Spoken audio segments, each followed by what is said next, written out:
Welcome to Car Shopping Questions and Answers. I'm your host, Brother Deshaun, the auto advisor. And all I care about is making sure you pay less than everyone else for cars and never spend more than 30 minutes in a car dealership.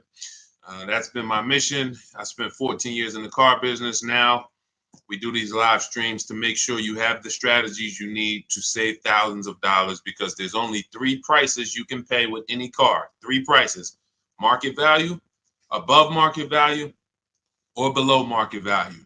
So all we talk about here is how to pay below market value, which leads to thousands and thousands of dollars in savings.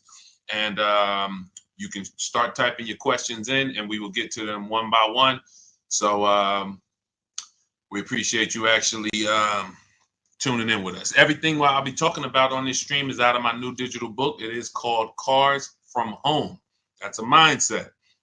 7 steps to saving time, money, and avoiding dealerships. You can get a copy of it anytime over the next 30 minutes for 75% off. It's normally a $97 book. It's worth every penny.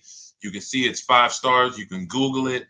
But as part of my welcome offer, I want to give it to you for 75% off. So if you get to my TikTok bio before 30 minutes or my Instagram bio, click that website there, or the YouTube comments or the Facebook comments, you'll click a link that you can activate that 75% off and get your book for $24 instead of $97. But it's only for 30 minutes, so make sure you get there before 30 minutes is up. Okay, so we're going to start out with Mary's question, which is what to say if I'm asked to make a down payment. First thing you have to realize is down payments are not mandatory, and in all but 2 cases, they're unnecessary. So down payments, let's say you're looking at a car, it's $25,000. You want to buy it. The bank will lend as long as you have good credit, fair credit, good credit, great credit, 20% above what the car's value is. So if you're buying a car for $25,000, the bank will lend another, let's call it $5,000. So they'll lend $30,000 against a $25,000 vehicle. Now, what does that $30,000 entail? Well, let's say you want to put no money down and you want to buy the car and put your taxes in the loan. The bank will approve that. Let's say you want to buy it and put your fees, which may be a documentation fee and DMV fees. Those are the only 3 legitimate fees: tax, DMV, documentation. So you put that in there. So now that takes you from 26, 25. With the taxes, you go up to 28. With the fees, you go up to 29. The bank will lend up to 30 or 20% above the vehicle's value, which is 25, which means you can do a no money down deal. It is not required. Let's say the vehicle's value is 25, but because you have no shopping strategy, you pay 28. The bank only is going to lend 30 because the price you paid for the vehicle does not affect the value of the vehicle. If the value was 25 and you paid 28, the bank's lending 30. Now, the same is true if you get a big discount. Let's say the value of the vehicle is 25 and you get it for 20. The bank is still going to lend what? Up to what? Come on, type in the chat so I know who I'm talking to. I need to make sure I'm talking to the locked in people. 30, exactly.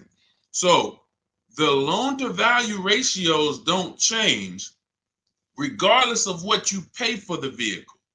Now, as long as you are trying to get a vehicle and be with everything you want to add to your loan is within the loan to value ratios, money down is not necessary, no matter what they tell you. But what you have to understand is if you come over and you have $5,000 of negative equity, now we have to take that into consideration. Can we do a no money down deal with $5,000 of negative equity? Possibly. It's going to go back to 20% above what the vehicle's value is. So you heard, oh, maybe I get a discount, get me a nice deal, below market deal, knock $3,000-4,000 off. and I can bring over more negative equity. But the only two people who cannot do these no money down deals, and more than the majority of it, is the negative equity people, because you just have too much baggage you're bringing over. And then if your credit is too bad, where you're trying to finance everything, but even with credit being bad, they're normally just charging you a higher interest rate. They're not usually, sometimes you'll see a lower loan to value ratio, but typically the 20% is going to be customary. So it's really the negative equity that stops people from doing no money down deals in most cases. When I was at Mercedes, some of you know I worked for Mercedes for 5 years. People with 800 scores would leave with no car, negative equity. So if you have a lot of negative equity, your goal is to find a car that you can get a huge discount off of, something like, $7,000, $10,000. Even if you look at somebody like Tiffany bought her Mazda using our strategies, using the strategies in my book. She got $6,530 off. Now that's a $44,000 vehicle. So if she had $6,000 of negative equity to bring over, she could do it, because she got a $6,500 discount off the car she was buying. So this is the basis for understanding no money down, Mary. And a key is for you to understand, you need to be shopping for the price of your vehicle. The vehicle you're going to buy, you should be shopping for that with an out the door price, not with a loan. So let's say you are like, I want to buy a Hyundai Elantra. You should target whatever Hyundai Elantra you want, get the equipment, and then get a bunch of offers to see who's going to give you the biggest discount, because they're not all the same. They're very different. This isn't the Apple store. You can go to the Apple store in California, the iPhone's the same as the one in Florida. You go to a Hyundai dealership in Bay Ridge, Brooklyn, it's an entirely different price from, Inglewood, New Jersey. And total different price than, Metuchen, New Jersey. They're all different. And that's what you have to understand. When you're shopping for your vehicle, you're shopping for the dealer who's going to sell you the car at the best price. You will handle your financing, your down payment, your interest rates in a separate process. You don't want to mix those two. Okay? That's a good start for you understanding that you should not be in a position where they're telling you make a down payment, unless you put yourself in that position. You follow what I just talked about over the last three minutes, then you should not be in that position. You should understand when a down payment is not necessary. And almost anyone can do these deals with no down payment. Go ahead, Dolan. Let's shoot the next one up. Keep typing your questions. We'll keep getting to them. What's up, Josh? Thank you for liking the video. I see you. Thank you, Bianca. Welcome to the people who are shared. Malik, 621, thank you for sharing. Shout out to the sharers. I see you. It does not go unnoticed. I appreciate everybody who shares, hit that share button, and sends this broadcast to some other people. I appreciate you. All right, AG, car shopping for a used Tesla X, how to save or haggle. There's two types of used car dealerships. When I worked at Mercedes, the first Mercedes-Benz dealership I worked at, big markups, wants to negotiate. Big markups. $7,000, $10,000 markups, very exclusive cars in the particular case. But even if they didn't, they didn't have to have Mercedes. There's other dealerships that do this. They're going to leave themselves big markup, and then they're going to say, hey, let's negotiate. This is also for dealers who get a lot of traffic walk-ins. They're either on a highway. They know that we're going to get 50 people on a Saturday to walk in, so they can charge. They put these prices up. And they're not trying to really sell them online. They're trying to sell them to the unsuspecting locals. Now, different dealership says, I'm only going to mark my cars up $1,500 because I want to sell a lot of them. This is an entirely different model, different mindset, different process. Where you will get in trouble is when you're talking to a dealer, or you're about to buy, you're trying to buy from a dealer that has the $1,500 markup, has already priced their car better than anyone, and you're trying to get $2,000 off because you think you're talking to the markup dealers. That's when you end up losing. So how do we know the difference?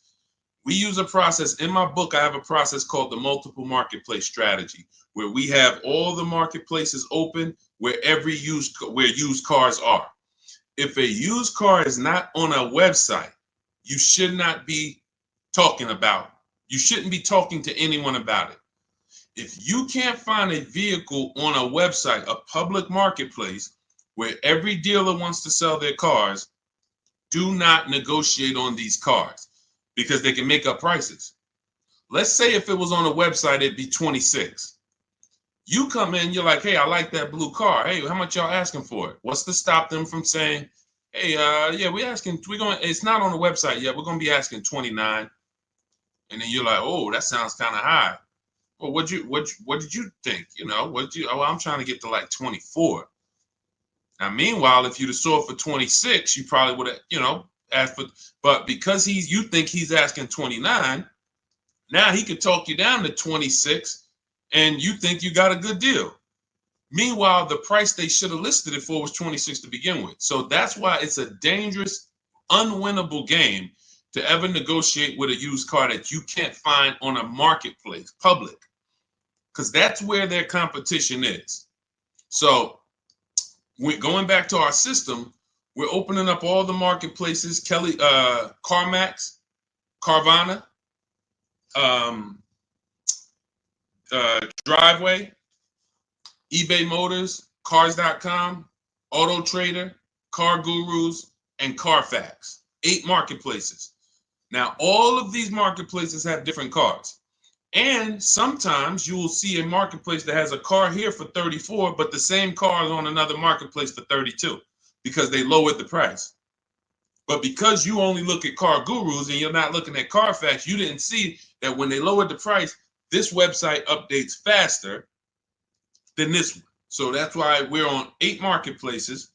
And then we're narrowing it down based on the first thing you need to do is look at assess the market, I call it. In my book, in my multiple marketplace strategy, this is called assessing the market. What's the low prices? What's the high prices? Where the low side at? Low side is around 22. Okay, I see that. Now, the 22s are going to be garbage cars, accidents, frame damage, title messed up.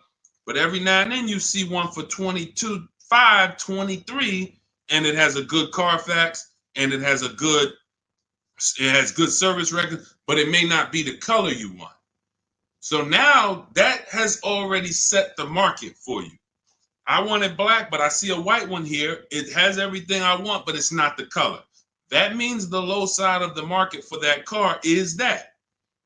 That's assessing the market. So now we're trying to find a vehicle there because, again, there's 3 prices that you can pay for any car. Market value, that's what negotiators pay. Above market value, that's what people who don't negotiate, can't negotiate, don't like negotiating pay. And then you got below market value, which is what people who use competitive bidding and put dealers against each other pay.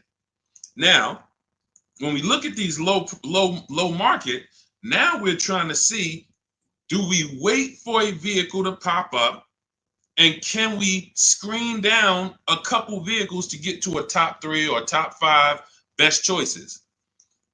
Once we do that, those are the vehicles, AJ, that we're going to see if we can make a final deal on, because they're already at the low side of the market. So what's going to happen? Either they're at the low side of the market and you're dealing with a dealer like the first Mercedes deal I worked up, meaning they're not going to sell the car for that price. They're going to try to mark up prep fees and marketing fees and all types of bogus fees, but they want you to come in first. They're not going to put that online. They want people to come in and say, hey, I saw this car. And then by the time, who's ever sat down, be honest, if you've ever sat down, you came to look at a car, they were asking like 22.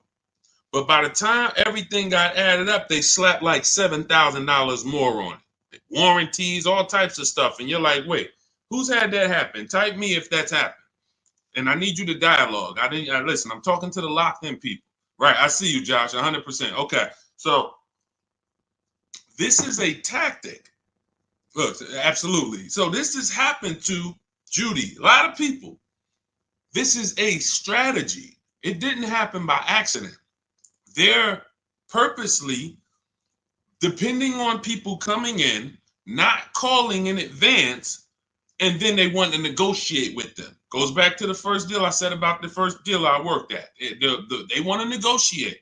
So the prices are so now that's what we verify. That's what we're only calling those top 3 to 5 dealers and saying, hey, besides besides the price here online, what fees do you charge? Once they say, oh no, tax, title, fee, doc, all right, now we know our last step is we need to get the original window sticker price so we can find out the true discount. Because we need to know, AJ, if we're dealing with a dealer who has the markup or not.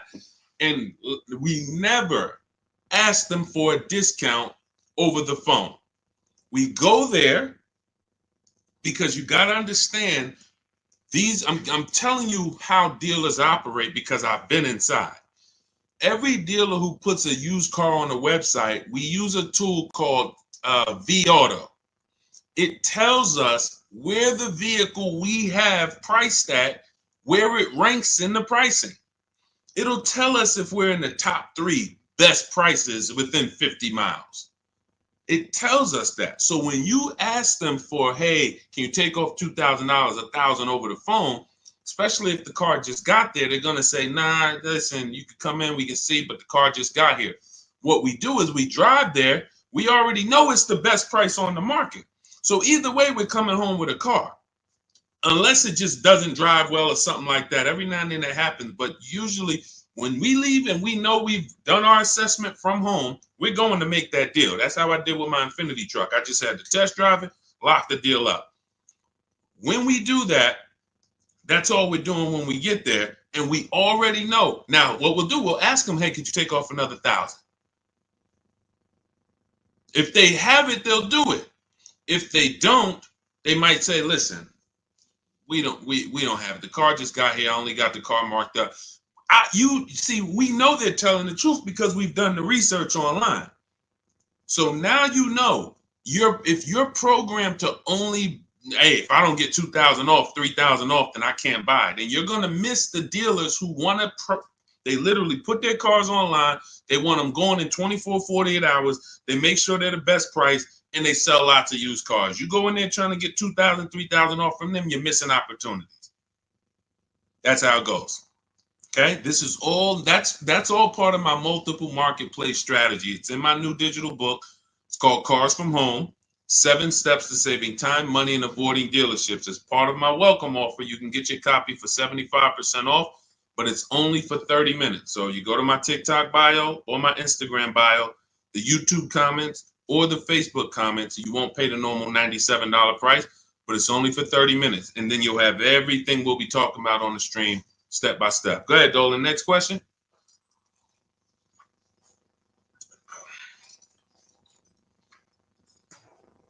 Okay, Mel, what's going on? A 5-year loan to buy a 2022 Jeep Compass.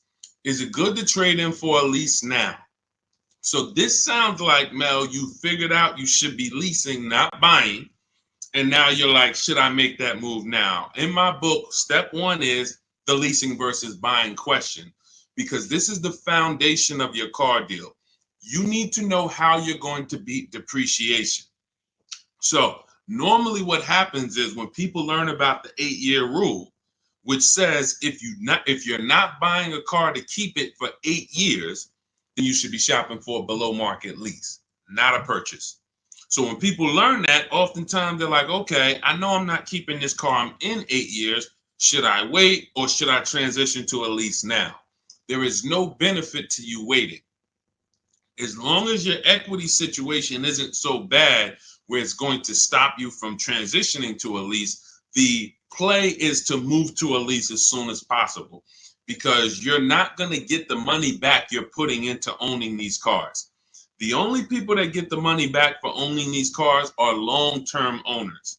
8 years, 10 years. We got people on here who have cars. I'm sure some of you have had cars for 8, 10, 12 years, maybe even more. We usually get somebody on here that has a car for more than 15 years.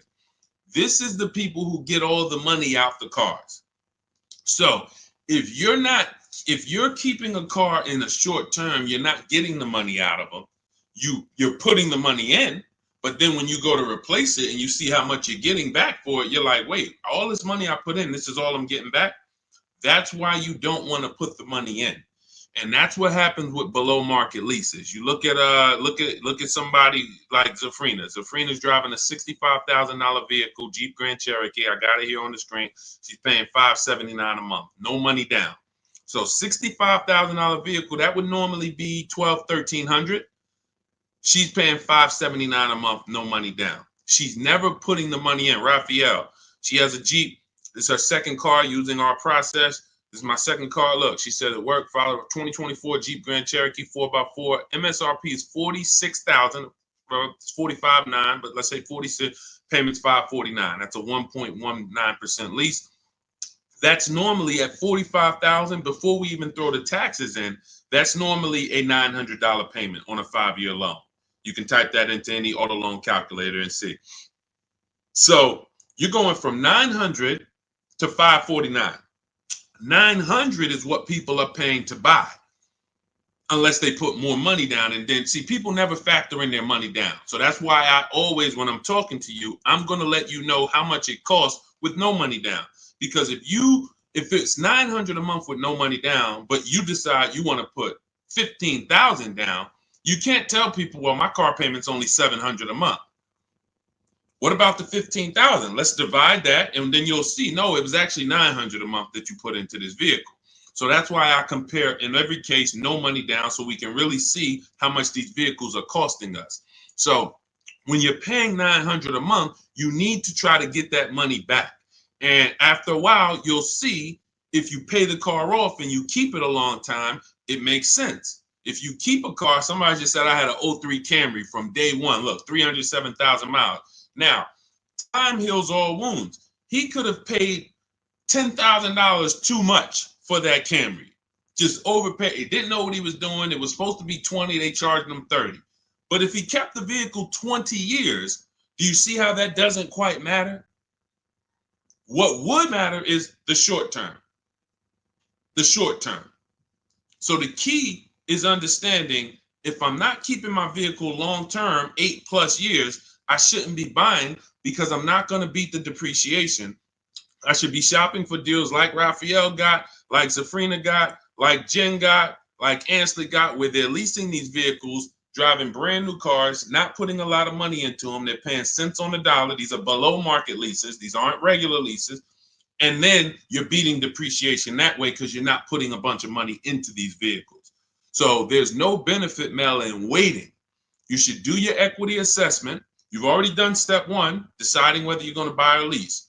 Now you move to step two in our process. That's the equity assessment, where you call your bank, get your payoff, then go to the 6 websites we teach that pay cash: CarMax, Carvana, Driveway, KBB Instant Cash Offer, Car Gurus, AutoNation.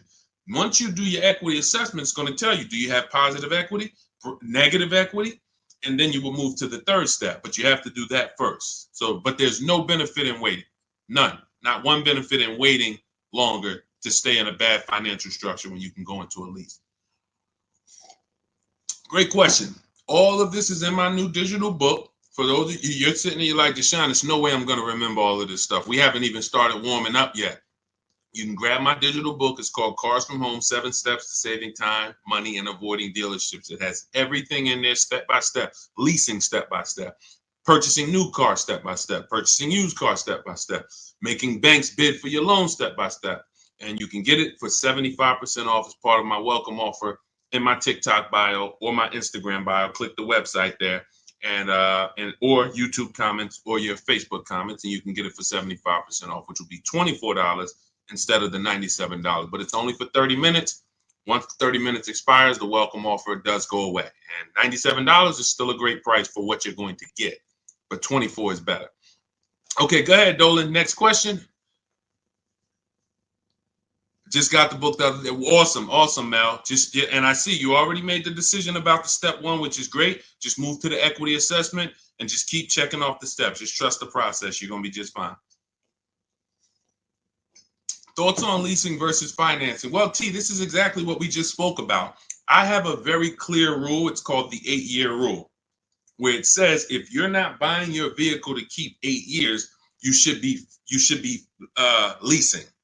And not just getting any lease, you need to get a below market lease, because some people will tell you leasing, this is when you know it's bad. When a dealer tells you leasing is the same price as buying, you're dealing with an 80% dealer, which means they are going to charge you a lot of money. And that lot of money is trying to discourage you from leasing, but that's not what a lease deal would be if you shopped around. So look at Ansley. Ansley has a 2024 Infiniti QX60. It's a $58,000 vehicle. He got it for $554 a month. Only first month's payment down. I want you to pay attention to these details. We're not putting money down to get to these payments. These are what is called 1% leases, or anything below 1.5 we consider a good deal. Anything below 1% we consider it a steal. So it's a steal, it's a deal. And over 1%, over 1.5%, I say in my book, it's time to chill. We don't lease those. We don't sign those leases. They're bad lease deals.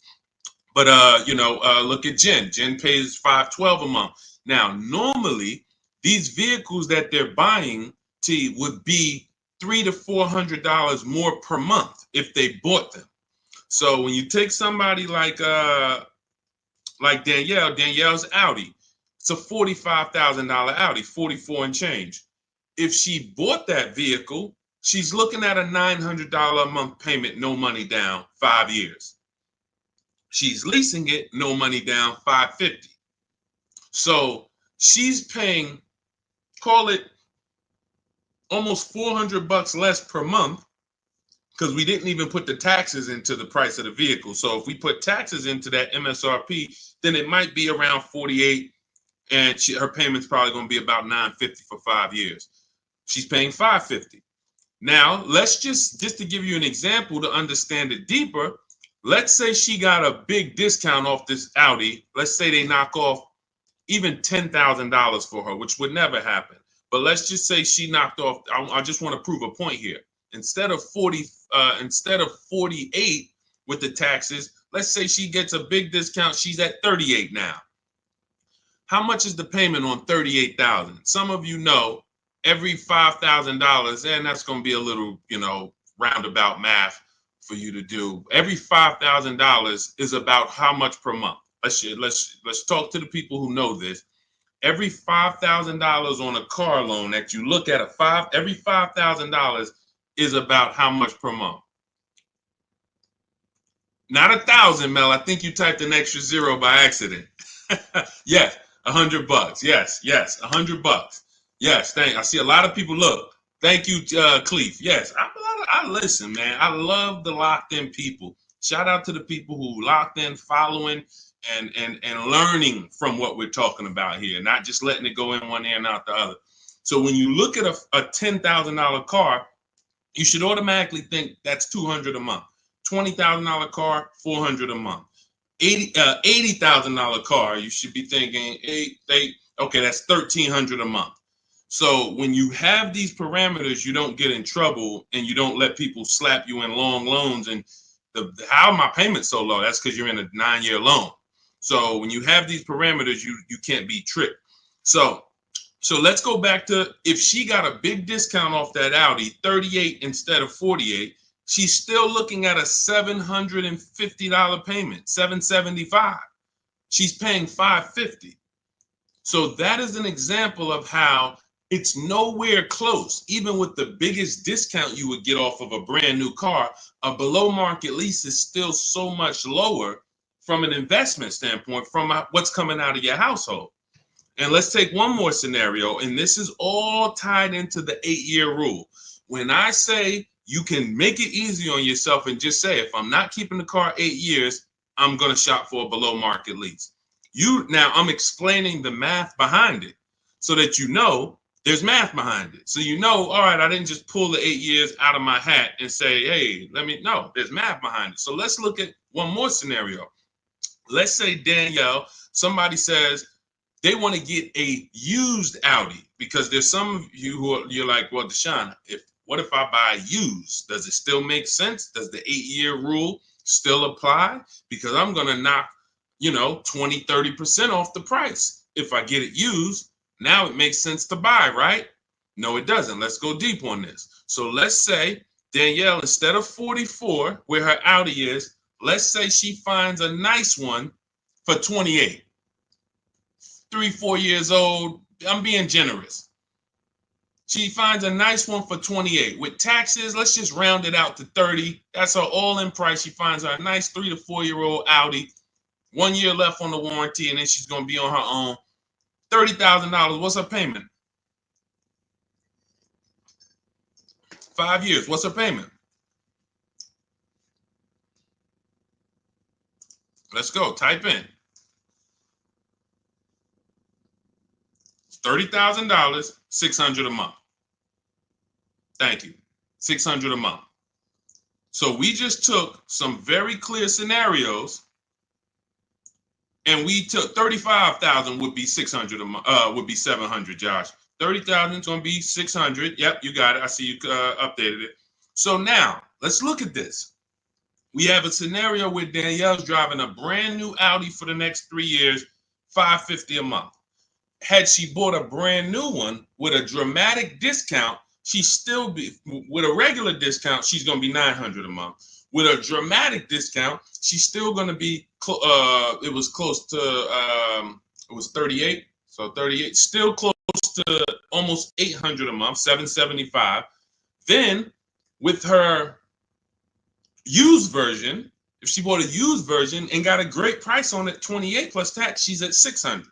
So every one of those scenarios is much more expensive than the purchase and then the lease, than the below market lease. And frankly, you can't really compare a 3-year-old, 4-year-old Audi to a brand new one. You just can't. Because you're only you're paying $600 a month, I'm paying $550, but the benefits even outweigh that. You're gonna have no warranty after a year. Anything goes wrong, you're on your own. You're going to, 3 years from now, your vehicle's going to be 7 years old. 3 years from now, I'm going into a brand new, another version, 2028 or whatever's going to be out then. So there's no comparison. When does the buyer win? The buyer wins in the long run. You can see the buyer's losing in the short term, right? In every one of those scenarios I just laid out, the buyer is clearly losing. Brand new car buyer paying $300, $400, $500 a month more than the below market lease, losing.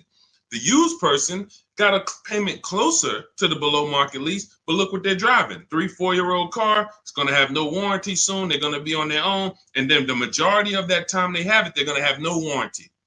That is the life of the buyer. But after 8 years, the money paid starts to stack for the lease person. Because if I'm paying $550 a month, all right, let's say Danielle gets 3-4 Audis in a row. She just got 4 Audis, every single one of them, she gets below market deal $550. Below market deal $550. After she gets to year 8, she's paid more than these other people. Year 8, she's paid more. So at that particular point, financially, the buyers are ahead. But before that, the buyers have lost because Danielle's driving better vehicles for less. That's why it's the 8-year rule. This is the first decision you make, because if you make this wrong, you lost. If you go in to buy a car, if you go in and you buy a car, but you should have leased, you lost. I just showed you. Doesn't matter how good of a deal you got. Man, Deshaun, they knocked 15% off for me. Does not matter. If you're going to replace that vehicle in 3, 4, 5 years, you would have been better off getting a below market lease and never tying up all of that money in the vehicle. That makes sense? Type $signs if you're clear on that. Type $sign, $sign if you're clear on that. All of this is in my new digital book. That's step 1. It's called Cars from Home. It's 5-star rated. Thank you to everyone who's reviewed the book and rated it. And it's called Cars from Home, 7 Steps to Saving Time, Money, and Avoiding Dealerships. That was step 1, which is our leasing versus buying question. That's how we put our deal on the right foundation. And that's the most important question. It's literally called that in the book, the most important question. How many years are you going to keep the next car? That's when we decide leasing versus buying. So as part of my welcome offer, you can get your copy of Cars from Home for 75% off in my TikTok bio or my Instagram bio. Go to click the picture of me, click the website. and then you can activate your 75% off for the book, but it's only for 30 minutes. Also in the YouTube comments or the Facebook comments. After that, price goes back up to $97. Welcome offer is gone, but go get your book and come on back to the show. And make sure when you get the book, you screenshot the thank you page, because on that thank you page is the link to open the book. I also email you a copy, but sometimes you type in your email wrong, you type in too fast, and that screenshot has my support team's email, where you can email my support team just in case you type your email wrong and your book's not in there. So go ahead, Dolan. Next question. Keep them coming. Keep typing your questions, y'all. We will get to as many as we can while we're on. How do you calculate the negative equity? This is a great question. Negative equity, you want to calculate based on your highest possible offers. When you calculate your negative equity based on anything but your highest offers for your vehicle, then you are now putting yourself in a position where you have more negative equity than you would have. So let's say you go into a car dealership, which we never do, and talk numbers. We go into a car dealership, test drive, pick up our car, but you're there, you're talking numbers. Now they look at you and they tell you your car is only worth 16. You have $6,000 of negative equity. That means you owe 22. So your car's worth 16, you owe 22. They're telling you you have $6,000 of negative equity. Now, the problem is, if you believe that without actually doing what we call the equity assessment, which is getting bids for your car from companies that pay cash. They buy cars same day, you come out, or sometimes they send an inspector. It's a very quick process. They cut you a check and they pick up your car, right? There's 6 companies we use right now to do that. Carvana, CarMax, Driveway, Kelly's Blue Book, Instant Cash Offer, AutoNation, and Car Gurus. Now, these 6 companies bid, we get their bids. Now, let's say CarMax decides they can pay you $19,000. You owe 22. How much negative equity do you have now? The dealer, your car was only worth 16 to them, but to CarMax, it's worth 19. So instead of 6,000 negative equity, you only got 3,000. But if you didn't get the highest offers for your vehicle, your negative equity is going to appear larger. It's going to be larger. And it's not because it should have been. It's because you didn't employ strategies to maximize your vehicle's value by putting it on the open market. You wanted to do a quick deal and you took less money than you could have gotten trading in a car. We don't do that. So, Mary, we do the equity assessment. That's going to tell us right then and there how much negative equity we have or how much positive equity we have. It takes 15, 20 minutes to do. Just go to those 6 sites. That's in my book, Step by Step. That's step 2, the equity assessment. Once we actually decide whether we're going to buy or lease, that's step 1. Now we move to step 2, which is the equity assessment. We don't move forward until we found out what our equity position is. Okay, does that make sense? All right, go ahead, Dolan. Next question. And some of you are going to find out that you have more equity than you thought, and you don't have to wait to sell your car. So, I've had people who thought they had to wait until the car was paid off. If you ever, you might have thought, Sean, I thought I had to have my title to sell a car. No, you don't. You can sell a car you still have a loan on. Absolutely. And the reason I know this, people think this way, because when I was at the dealership, people would walk into the dealership. I get a guy who's like, hey, is that the new version there? That's the 2020 whatever. I'm like, yeah, that's the one just came out. He's like, all right, I got 3 more payments left, and then I'm gonna come see you for that. I'm like, what? Hold on, let me talk to you. Because someone told him, and it could have been based on 30 years ago. Maybe there was a time when you couldn't sell a vehicle without paying it off and having the title. I don't know. But in this particular case, it makes no sense to run a race, pay off a car, and then turn around and go get another car. You should be leasing. Because that's one of the downfalls of leasing is you always have a payment. Now, there's benefits there, but if you are buying and you always have a payment, because literally as soon as you pay off your car, you go get another car, and then you go get another car, and you always have a payment, you've never reached the reward stage of buying. So, IG, how would you know a car is below market value? Who to believe? CarMax? No, this is not. We don't believe companies. You know a car is below market value by looking at the market and getting multiple offers. There is no quick, oh, let me plug this in and this tells me this. We don't trust anyone. There's no trusting or believing anyone. You want to assess the market. If I'm looking at a bunch of used cars and I'm looking at, okay, 2020 to 2022 Honda Civics, I can see what the low side of the market is. They're at 19. I can see the middle of the market is about 23. Then I can see these all of my other ones, they high. I need to know where the low side of the market is. If I'm leasing, everything we do with buying, if we're buying a new car or we're leasing, we use a strategy in my book called the 25 to 5. We connect with 25 dealers online. We're going to get 5 offers. This is for new cars and leases. Assessing the market for these cars comes through multiple offers. So when I look at, let me give you an example. I use an example like Teddy. So Teddy gets multiple offers. How does he know that his BMW deal is a below market deal? Says here, look, the post is a bit wordy, but I'm too pumped. I will never lease another vehicle any other way. From start to finish, this deal took 6 days. Connected with 25 dealers online. We do this in 20 minutes. I show you in my book how to do this in 20 minutes. 4 nearby states. He's on the Indiana border. I received 10 offers. I only use the scripts provided. So I provide you with email scripts, copy and paste, because I know everything these dealers are going to say. Obviously, I was a car dealer for a long time, so I know the canned responses. So I wrote the email templates to respond to them. Now, he ends up, this is a $73,000 vehicle. He closed his deal at $856 a month, no money down. Now, how does he know $856 was the below market deal for his BMW? Because his highest offer came in at $1,123. So you can see my highest offer during this process from a different dealer was $1,123. Look, the dealer closest to me, the local dealer, came in at $986. So his closest dealer is $986. His highest offer is $1,123. He closes his deal at $856.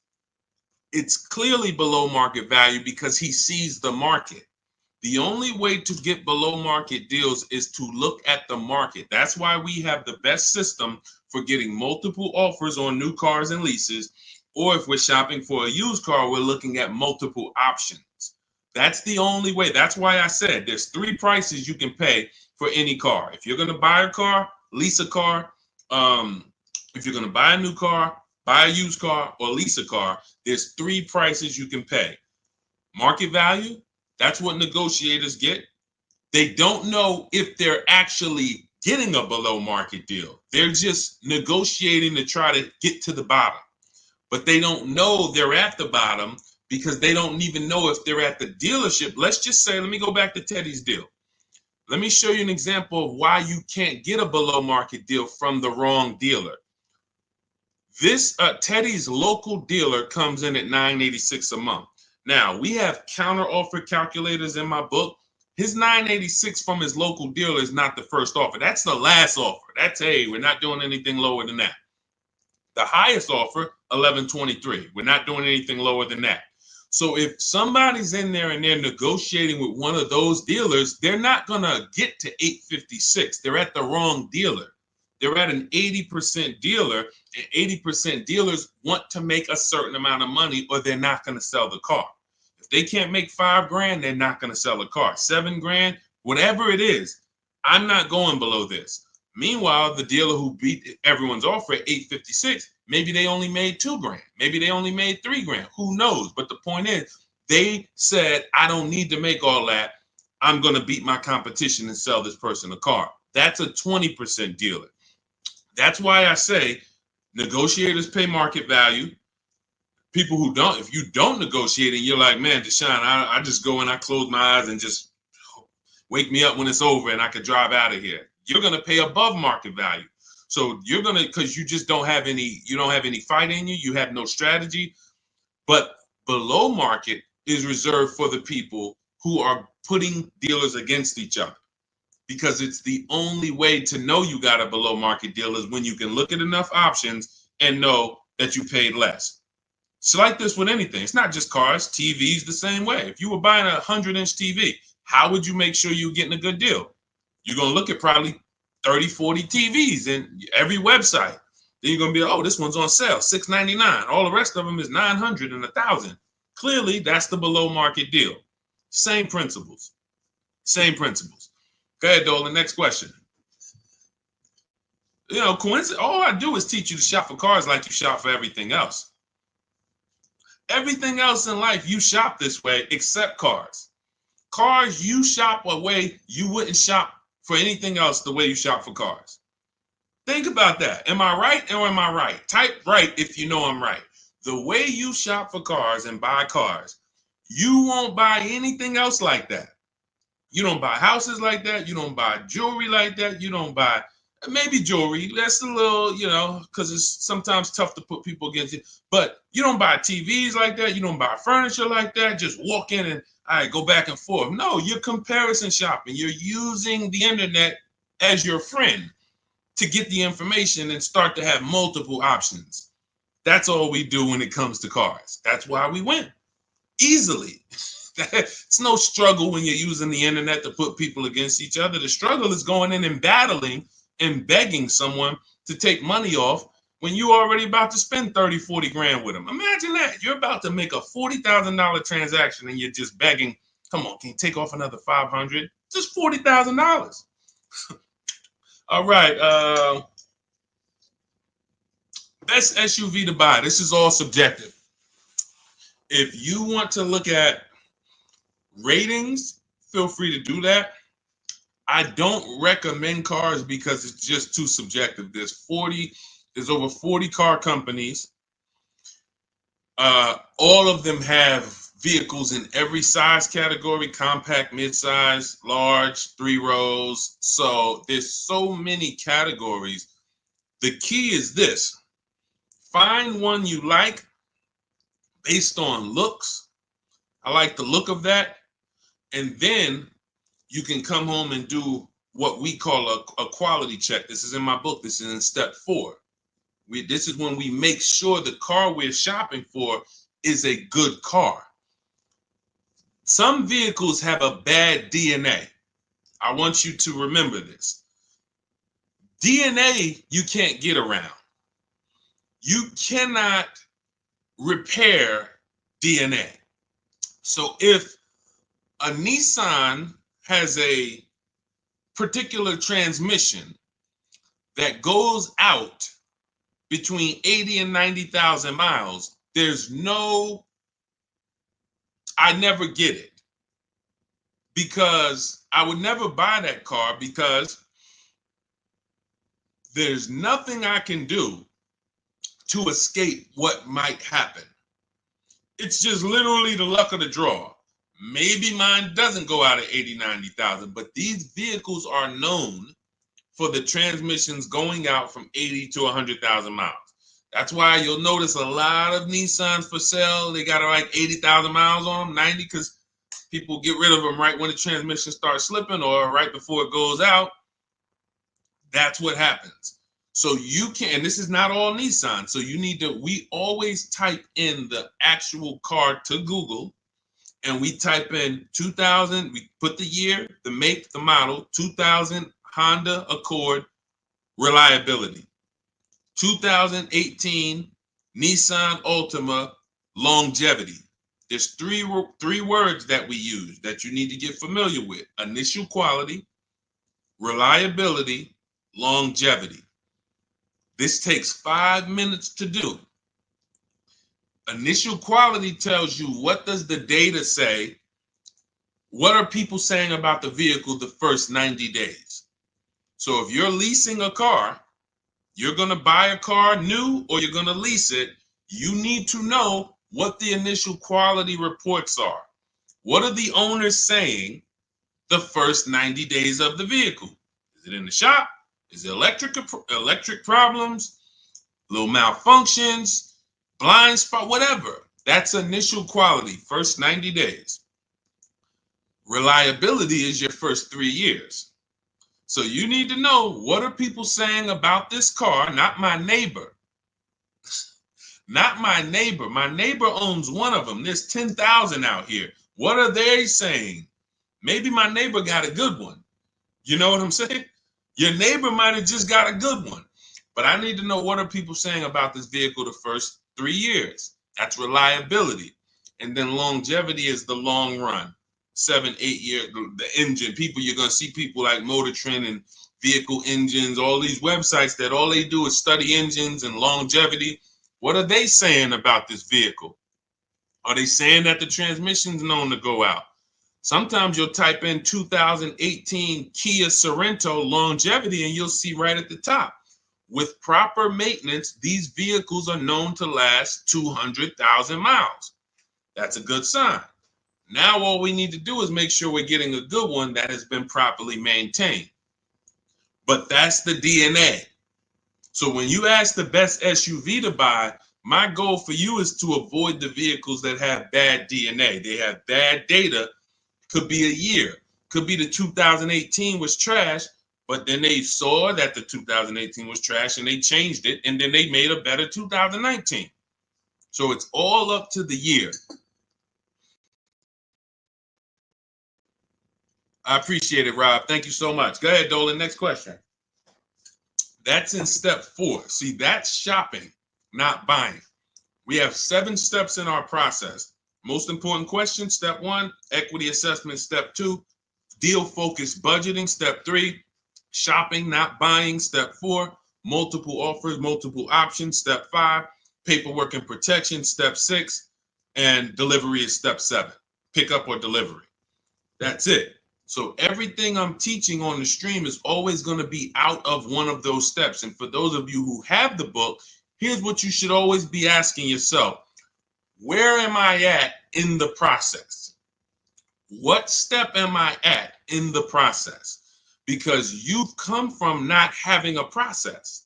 So you don't know what to do first. Should I be thinking about my trade-in? Or, oh, matter of fact, wait, he said don't trade. And then, all right, when do I get my loan? Do I get a pre-approval? You don't know where these things go, what order they go in.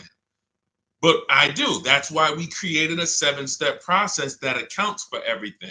So you always want to be asking yourself, where am I at? What step am I on to make sure, all right, listen, why am I focused on budgeting right now? And I haven't even decided how many years I'm keeping the car. That's my first step. That's what it's about.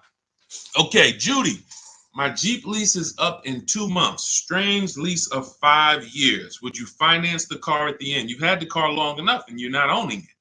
So whatever type of financial deal that you went in on this, it was not a good deal because you're paying way too long on a car that you're not going to own.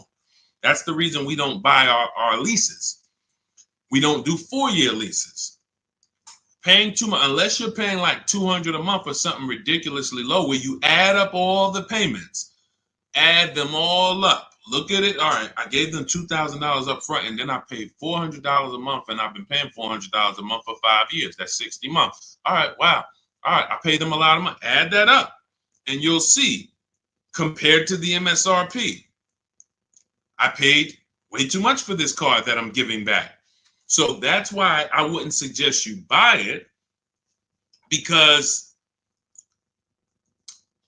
if you're not going to keep it long term, normally with a lease, it's broken into 2 sides. It's a part you're going to use, and then it's a part you're giving back to them. You're not paying towards that part. Let's say it's 50-50. You could stretch your side out. You got to pay half this car. You could stretch that out for 4 years or 5 years.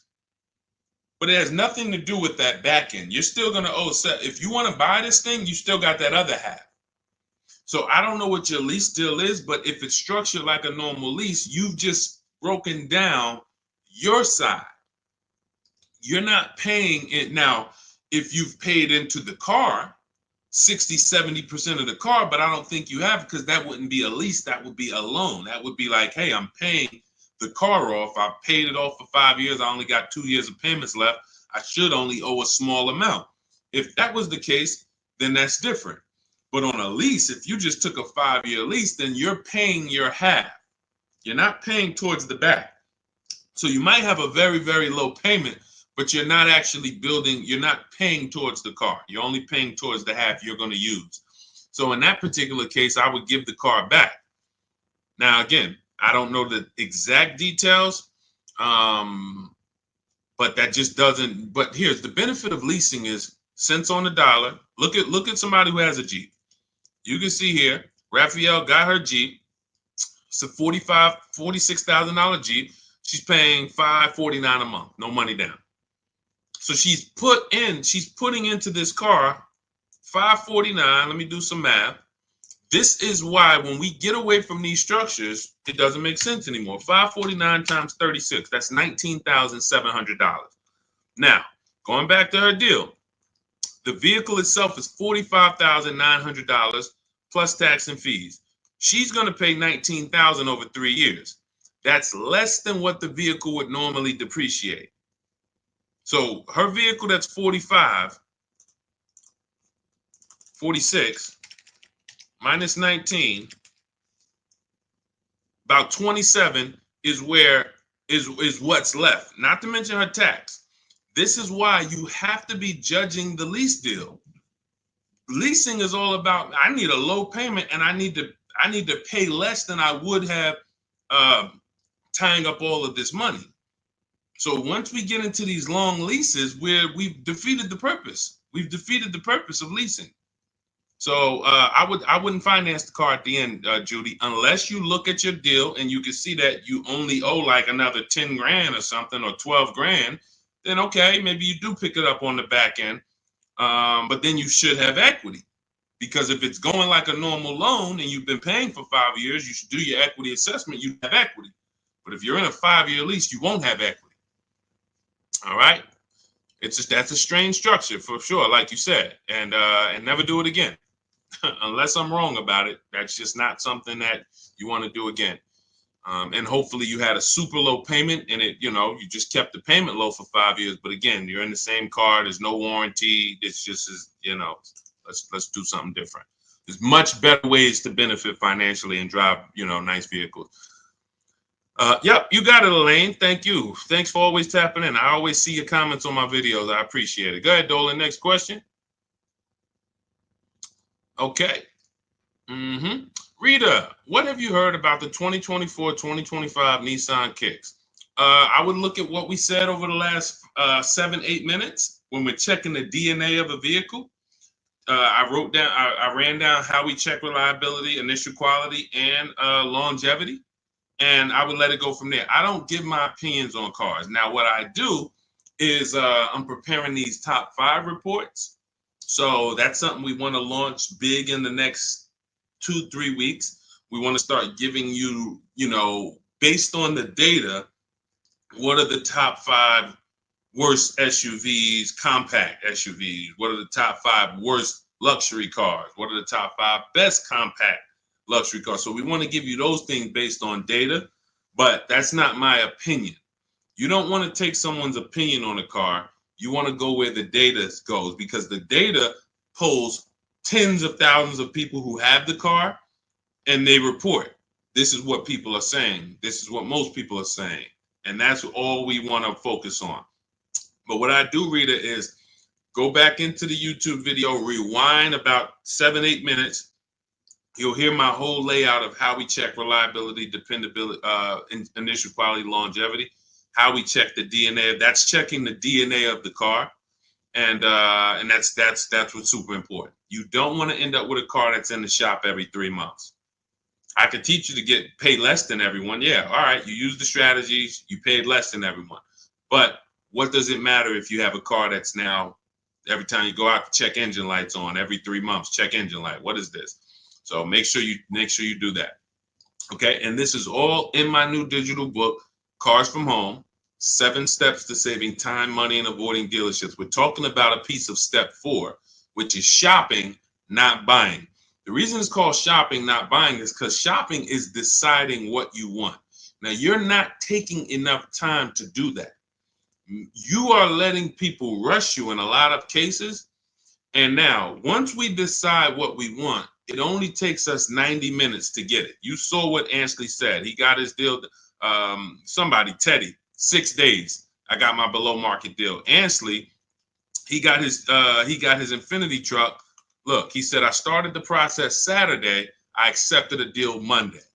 It's quick. By the time we hit the market, we are seeing below market deals like that. So it's not even a matter of needing a month or 2 or 3 to be able to do this. Now, if you have time, you can watch the market, because deals change every month. So you can watch the market and see, okay, let's see the lease deals next month. Let's see where the used car price is going next month. Are they going down, up? So if you have time, that's a benefit. But even if you have a week, you can still get a below market deal. So that's step 4, shopping, not buying, deciding what you want.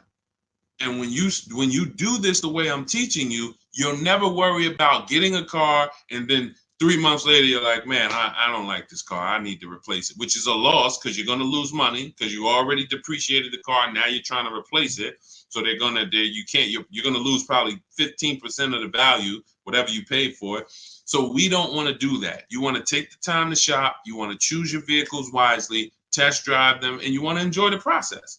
And you will enjoy the process when you stop mixing buying with shopping. Let me say that again for those in the back. You will enjoy the shopping process, which is deciding what you want, when you stop mixing that with buying. Hey, Charlie, we're going out this weekend. You and your mother, we're going to go test drive some cars. We're going to go see the Nissan. Then we're going to go to the Chevy dealership. And I want you to sit in the back, and I want you to make sure that you can get all your football equipment back there. We're going to look at like 3 different vehicles. Oh, that sounds good. That sounds good. Now you're at the first dealership. You see it. Okay. All right. What do you think, Charlie? This is nice. But yeah, this is nice, Dad. I like it. Let's go see some other ones. Next thing you know, the salesman says, hey, well, we got a sale today. So 1-day sale. Oh, now you're sitting down. Now you're sitting down. What are you talking? Well, Dad, what's going on? I thought we were going to the other dealerships. Yeah, son, hold on. Me and Daddy and Mom, we're working a deal here. Next thing you know, you're buying, not shopping anymore. And this is how you leave money on the table. Don't shop competitors. This is a tactic. Call them the showroom shackles. They want you to sit down, just picture, remember this. Every time you sit down at a dealership, just picture shackles coming out of the armrest of the chair, and because isn't it like that when you try to get up? Doesn't it feel like you're shackled? When you try to get up, hey, some of you can't even get your keys back. Hey, where my keys? Hey, you got my license? Hey, who has my driver's license? Hey, did you give me back my license? So this is a tactic. So once you understand, we avoid all of this. We never talk numbers in the dealership. When we're there to shop, which is decide what we want, test drive, go home. If that's the vehicle we want, we will be reaching out to buy it from home, online, by email. And if you're going to do it your way, you can call around, you can call them, but do not discuss numbers at the dealership. It's a losing battle. You have no leverage there. Go ahead, Dolan. Next question. All right. If you're getting value out of the stream, can you type a $, $, $, just send $, $. Let me know you're getting value out of what we're doing. Every time I see the $, I appreciate it. It lets me know we're connected and you're getting what we're talking about. Thank you, Sherwin. Thank you, Raphael. Thank you, Rob. Appreciate you. All right. Listen, let's go. Next question, Dolan. Yeah. Thank you, Jeremy. I appreciate it. I see you. Thanks, Tracy. Which value guide do most lenders use to determine value? Probably NADA.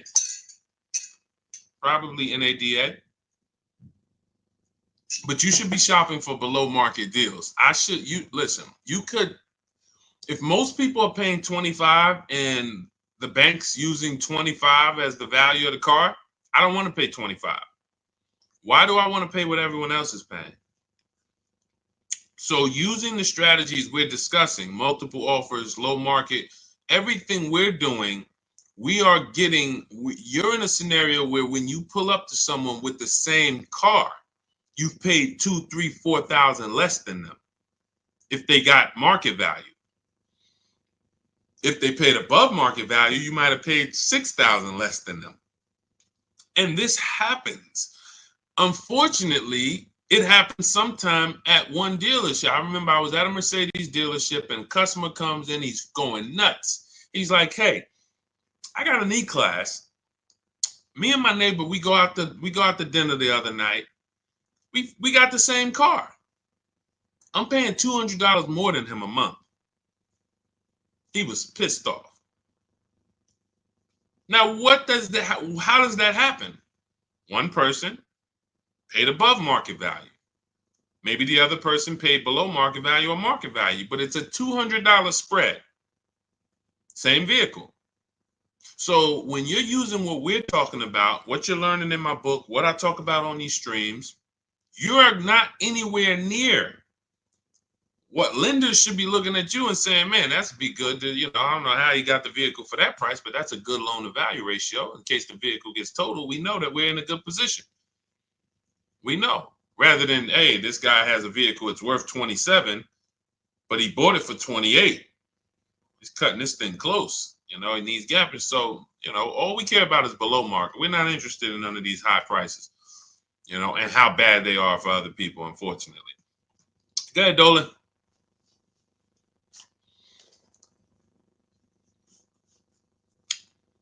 For Countess, does it matter what type of vehicle you lease? Well, every vehicle has a different lease program attached to it. So every trim level has a different lease program attached to it. So a Mazda 3 Sport has a different lease program than a Mazda 3 Touring in many cases. Has a different lease program than a Mazda 3 Grand Touring. So every vehicle is different. Here's how I look at leasing, and here's how I want you to look at it if you want to talk value and money saving. You're looking for the car that you could drive the highest MSRP car for the lowest price. So my first lease was a Pontiac G6 $256 a month. It was like a $20,000 car in 2006. I paid a little more for it because I didn't have the credit. I had never financed the car. So I had to pay, I think I got tier 3 through my dealership. It was like maybe $40, maybe $30-something more per month that I had to pay. But my next lease was when I was at Mercedes, I leased an Infiniti that was next door. It was like a $32,000 car, $325 a month. It was an Infiniti G25. And then maybe a $35,000 car, G25. Then I leased a Q50, which was a $45,000 car, $345. Then I leased another Q50 because this was my wife's car, $365. And then I leased myself a Jeep Grand Cherokee 2018, $330, $35,000 truck, $330 a month. These are all under 1%. You take the monthly payment, divide it into the total MSRP. If it's under 1%, this is a steal. Incredible value. You're driving very expensive vehicles for very, very low payment. So, and then the last Infiniti that I got that I leased was we had 3 Q50s that my wife drove. And the last one was $365. So it kept going up by $20. Every time it would go up by $20. We had 3 Q50s. These were $44,000 vehicles. So that's how I approach leasing. Now, I might look at another vehicle, the same $45,000, but the lease program is not as aggressive. Once I shop my offers, maybe I'm at $500 because it's a different lease program. The lease program, in order to be at a 1% lease or close to it, you need a lot of support from the manufacturer. You need rebate, you need incentive, and then you need to get bids. So you can have a great lease program, but if you're at an 80% dealer, you're not going to see these deals that I've been showing this whole stream. You're not going to see any of these deals. You need a great lease program, and that combines with the bids that you're getting. And then once you get that, you can see, am I at 1%? Am I at 1.2%? Am I under 1%? Zafrina got a 0.88% lease on that Jeep Grand Cherokee, the electric version. She got a 0.88% lease. Ridiculous. $65,000 vehicle right here. She's paying $579 a month. No money down. $65,950, $579. That's a 0.88% lease. Ridiculous value. Ridiculous value. So the lower value, the lower percentage, the better. I max it out in my book. I teach you the 1.5% rule. 1.5%, we don't lease above that. We don't lease cars where the lease deal is above 1.5%, because when you add up all the payments, you're paying too much for a car you're giving back above 1.5%. It doesn't make any financial sense to lease the vehicle at that point. We just go to another vehicle. I've had people that said, Deshaun, I wanted to lease the Range Rover. I got all my offers back. It was 1.6, 1.7, 1.9, 2. What do you think? I said, pick another vehicle. Go back to the Range Rover in 3 years. Maybe it'll have a better lease program then. There was a time, I remember Range Rover Sports had a great lease program. There was a time where the Velar had a great lease program. It goes away. And then they're like, hey, you know what? We need to sell some of these. It comes back. So, but it's so many vehicles out here. It doesn't make sense to lease something where you can't get it for below 1.5 or even lower, because there's just so many vehicles. You can find one with a great lease program using what I teach. Every vehicle you shop, it's only going to take you 90 minutes to see the market. Once you get to step 5 in my process and you're actually shopping the market for lease deals, it only takes 90 minutes to go to the websites, copy my scripts, and then get the offers back. So you can do this for 3-4 vehicles over a weekend if you want. But that's what you need to do. And then you determine what's the best value for me. Simple. I'm only leasing vehicles that I know I can drive them for cents on the dollar, and they're expensive vehicles. I don't even do 1.5. Sometimes you'll see somebody, they really like a vehicle. I always say, if you really like a vehicle, you shouldn't be leasing. If you're leasing, you don't love a vehicle. So let's put that out there. If you're switching vehicles every 3, 4, 5, 6 years, you don't love the vehicle. People who buy their vehicles to keep 8, 9, 10 years, then we can talk about love. But leases, they so fast. You lease a vehicle in 2.5 years, you got to start thinking about what I want next. 2.5 years, what I want next. So there's no love here. You just find something you really like that has a great lease program where you could pay these low prices, and then you move on and you do it again in 3 years. Don't fall in, that's what leasing is about. All right. So, and look, I saw somebody say that Audi, there's no rhyme or reason. All you can do is pick a vehicle, shop the market. There's no Audis have the best lease deals, Jeep Grand Cherokee, because look at how many vehicles are within Audi. You have the Audi A4, and then I told you have different trim levels. You have the Premium Plus package. You have Audi A6. You have the Honda EX, EXL, Touring. These are all different lease programs. So there's no way for you to say, oh, well, I know Jeep Grand Cherokee Limited, they have a good lease program. No, you pick a vehicle, shop the market. None of these people who got these lease deals thought that, or none of the, even the people who purchased, no one, Sean saves 20 grand off his F-150 Lightning. He didn't know he was going to save that much money. Kimberly, Maserati, she gets $21,000 almost off the vehicle. She didn't know that. She didn't pick the Maserati because she knew she was going to save $20,000. She said, hey, Maserati's my first choice. Let me go shop for it. Oh, below market deal on this is $20,000 off. That's the way it works. Look, at the time last year, Eddie bought this 2023 Toyota Camry hybrid. They were extra hot at the time. He shops his best offer at that time is $2,086 off of MSRP. They had no rebates. He got multiple offers, and he said there were several dealers still charging MSRP over MSRP. Now, the market's changed on these in a year, but at the time, that was the below market deal. So no one goes in knowing how much a below market deal is going to be. You pick your vehicle, use my strategies, you get your offers, 24 hours, 48 hours, you have all the offers, you can see, how does it look? You got 5 offers, 7 offers, how does these look? Oh, wow, I'm saving $6,000. That's the best offer. All the other ones are saving me less than that. Oh, here, I'm saving 10 grand. Then you make your decision. Simple. And once you know how quick it is to actually do this, it's going to blow your mind, because you're going to say, any vehicle I'm considering, I can shop the market on it in 90 minutes and know what the below market deals are. Very empowering.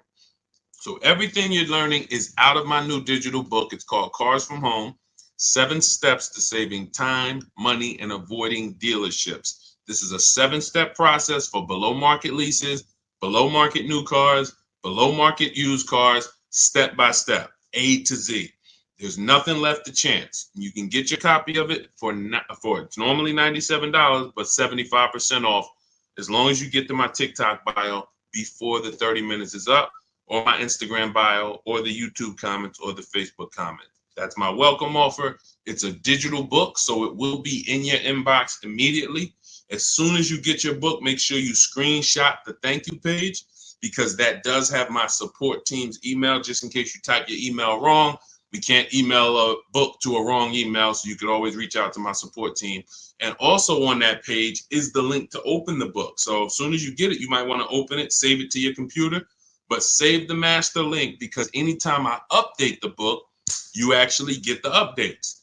A couple months ago, Vroom went out of business. Vroom used to be in our equity assessment, used to be on our used car marketplace reports. They go out of business. We got to delete them. I went into the file, removed Vroom. Everyone who opened the book after that never saw Vroom again. So you keep the master link. That way, when I update the book, you get it. I don't charge for updates. I want you to win. That's why I'm giving you the welcome offer, where you could even get it for $24 instead of $97. But even if you miss the 30 minutes, you should go and get your copy for $97, because what you're going to benefit from is going to be 10 times worth what you paid for it. But if you get there before 30 minutes, you can actually get it for $24 instead. So go get your book.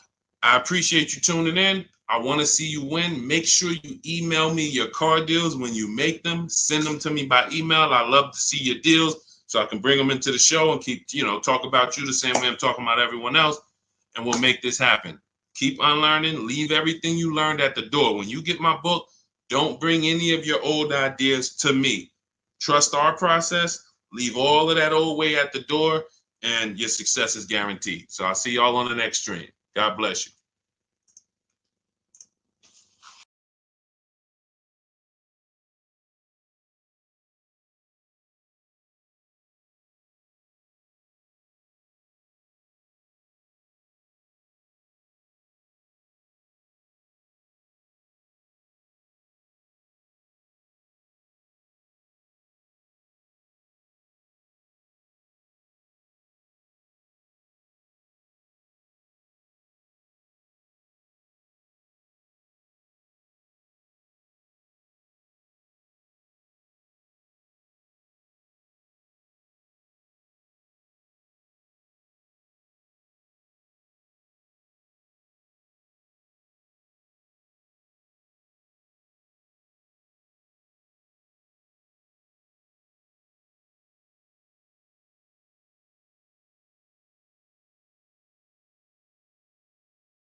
Poland's in the back. Welcome to Car Shopping Questions and Answers. I'm your host, Deshaun, the Auto Advisor. This is all we do here, is make sure that you have the answers you need to shop the way you should be shopping in this car market, and in any car market. You should be putting dealers against each other. So all I do is make sure that you know what you need to do. We don't hold back. There's no fluff here. We get down and dirty. And but I do want you to lock in. If you have a notepad, you're going to want to take notes. You're going to want to watch this recording, because we're going to be going over some stuff you've never heard before. Pretty much everything we talk about here is stuff you've never heard, you've never done, and that's okay. That's why we represent unlearn, relearn. All right, we got to unlearn the old way Everything on the show is sponsored by my new digital book, Cars from Home. Thank God it's 5-star rated. Thanks to everyone who's reviewed it. You can get your copy for 75% off in my TikTok bio, in my Instagram bio, in the YouTube comments, or in the Facebook comments over the next 30 minutes. You got 30 minutes to get 75% off, and that book will be in your inbox in 5 minutes. You'll have everything we're going to talk about on the stream and more. All right, so let's get started with the first question. What's a good mileage on a decent first car? Well, you want to look at mileage per year.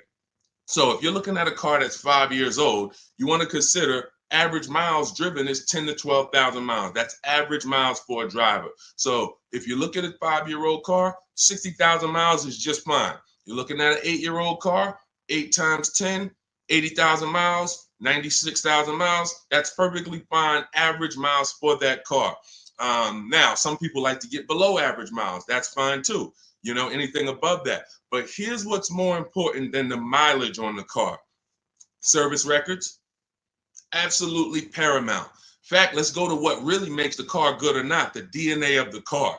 The DNA of the car is things that can't be fixed even when the first owner took care of the car. You might have a car, we always do what's called an initial quality check, a longevity check, and a reliability check on each car. I'm going to show you how to do that very easily. It takes 5 minutes. All of the stuff that I'm talking to you about takes minutes, not hours to do using a computer. So when you said the DNA of a car, that's something that can't be controlled because they made it that way. So if you look at a car and it has bad electric issues, that's in the DNA of the car. Doesn't matter if it was taken care of, doesn't matter if they serviced it. It's built in. Some cars, when you do your longevity check, let's say you're looking at a 2018 Nissan Sentra. You type into Google 2018 Nissan Sentra longevity. You're going to see, hey, some of these vehicles have electrical transmission problems at 80,000 miles, 90,000 miles. It's in the DNA of the car. Doesn't matter if you got a good one. Doesn't matter if you got a bad one. Chances are you're going to deal with these issues. So what we do, any car you are looking at, a used car, I want you to type in the year, the exact year of that car, and then type in reliability. That's going to tell you what they said about the car the first 3 years. You skim the articles. You don't need to read. All you're literally doing is skimming that first page. If you see this car has less than normal reliability, less than average reliability, you want to look for red flags. Then, once it passes the reliability check, then you type in 2018 Nissan Sentra longevity. Skim the articles. You'll see things about the engine. You'll see, okay, these engines last 200,000 miles. You'll see any red flags. You look at that first page, skim it. That's going to tell you everything you need to know to see is the data showing on these cars that it's bad. Don't listen to your neighbor. Your neighbor has one car. Hey, I love this car, but there's 10,000 other people with that same exact car, and maybe 20% of them are having an issue. So go where the data is, type in that search. It's very easy to do.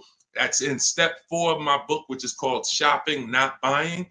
All of that is we do a 7-step process, and we do not buy any car or lease any car without checking the DNA of the car, which is the data. That's more important than the mileage on a used car. Great question. Let's go. Keep typing your questions. We'll get the next one. All right, we'll get the next question. All right, let's go. Is it better to say I have a trade-in or not? Great question. We don't use the word trade-in. That's actually a curse word here, because I'm going to tell you this. If you had this phone, will you get more money? I want everybody to lock in. Stay close to your keyboards. We're going to go through as many questions as possible. If I had this phone and I wanted to sell it online, would I get more money selling it online, or would I get more money trading it in for another phone? Type into the comments. Would I get more money for this phone selling it on the open market or trading it? Sell or trade? Thank you. Sell. Okay, shout out to the people that are locked in. So that's a good indicator of why trading does not get you the most money. Trading is a convenience thing. Now, we used to have to sell our cars privately if we wanted to get more money. Used to have to list them on Facebook Marketplace, have a bunch of people come by your house. They're driving it. Hey, you mind if I look under the hood? Strange people. We don't have to do that anymore. Why? Because there's big companies that cut cash checks for our cars, and it's easy to find them. I'm going to give you the 6. CarMax, Driveway, Carvana, Kelly's Blue Book Instant Cash Offer links you to a local dealership to get a cash offer. Auto Nation links you to a local dealership to get a cash offer. Car Gurus link you to a local dealership for a cash offer. This takes 20 minutes. This is step 2 in my book. I call it the equity assessment. You have to maximize the value of your current car. You're also going to learn that we don't mix transactions here. What does that mean? Whenever you do a trade-in, you're doing 2 transactions with one dealer. What does that mean? Every time you buy a car from a dealer, that's 1 transaction you did with that dealer. If you trade your car or sell your car to them, because that's what you're doing a second transaction with that dealer. If you get your loan from them, you're doing a 3rd transaction with that dealer. And every time you do that, you're doing exactly what they want, because you're not giving you're not bidding out your loan on the open market to give multiple banks and lenders a chance to compete, and you're not listing your car on the open market, giving all of those 6 buyers that I just named a chance to compete. That's how you get the most money. You cannot get a great deal without maximizing each part of the transaction. You can't think that the same dealer that you bought your car from is going to pay you more money for your old car than anyone else would have paid you. That's why we do not trade. There's only one circumstance where you must trade. That's if you have a lot of negative equity and you can't pay the difference. So if these companies, Carvana, Kelly's Blue Book Instant Cash Offer, CarMax, all the companies I named, they're going to pay you more than any dealer. Now, if you have negative equity after you get those offers, then you'll see, all right, the best thing for you to do is to pay the difference. Because if CarMax's offer is 19 and no one else is going to touch that, that's going to be the smallest amount of negative equity that you can have, because you got the highest amount for the car. If you go and trade that in, that dealership might only give you 17, which means whatever negative equity you had over here selling the CarMax, 2,000, 3,000, 5,000, it's going to be more because you're getting less for the car. So but if you can't pay the difference, cover the difference of the negative equity, then do a clean transaction. That's what I recommend. But some people don't have the cash to do that. Then you must trade, which means you go and whatever dealership wins your business, they're going to have to be the ones to trade, because you need them to bring that negative equity over to the new deal. That's why you must stay out of negative equity. You must learn the reasons for negative equity. You must understand what causes negative equity, and then you must stop it. Because some of you, every single transaction you do, you have negative equity. There's a reason for that. You don't understand leasing. That is your problem. That's another question we'll go into, but that is the problem. I've been doing this 14 years, working in car dealerships. I've been educating people like you online since 2021. We got thousands of students, 10,000 books. So we do this. Negative equity is caused by either a short-term emergency where you switch your cars. Hey, I needed a bigger car. I thought I was going to keep this car forever, 8, 9, 10 years. But, my wife just had triplets. We needed a bigger car. We got to switch it. That's fine if you're going to pay off the car and keep it long term. But if you're just switching cars, hey, I get a loan, 5-6 year loan, switch the car in 2 years, 3 years, roll the negative equity over. You keep doing that. The reason is you don't understand leasing, and you're in a financial structure that is going to penalize you for these short-term trades, and when you should be learning about getting below market leases. And we talk about that a lot on the stream. So great question. We do not trade. All of this is in my new digital book, Cars from Home, 7 Steps to Saving Time, Money, and Avoiding Dealerships. You can get a copy for 75% off as part of our launch offer in my TikTok bio, in my Instagram bio, in the YouTube comment section, or in the Facebook comment section. But it's only for 30 minutes. Once the 30-minute timer goes to zero, it's $97. And it's worth every penny at $97, but $24 is better. So go there, get your book, come back to the show. All right, see you in a sec. Go ahead, Dolan. Next question. $10,000 upsell. And you know what? Listen, this person grab this question, Dolan, for the next question. She said, I bought a vehicle during the pandemic, $10,000 upsell. I want to tell her about Bonita, but that'll be the next question. Let's get to C. Robinson on Instagram. We're in the midst of trying to lease a car. It's exhausting. Well, you're doing it the way they want you to do it. You're in there begging for discounts. You're in there walking into dealers, hoping you can get a good price. And what you don't understand is that 80% of dealers are overpriced. There's nothing you can do about that. Picture 10 dealerships on a block. 10 dealerships, they're all Nissan dealerships on a block. 8 of them are not going below a certain number.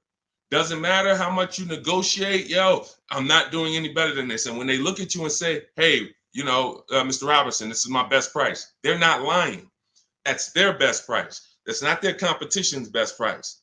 Their competition's best price is totally different. And what you have to learn is when you're looking at car dealerships, it's not like the Apple store.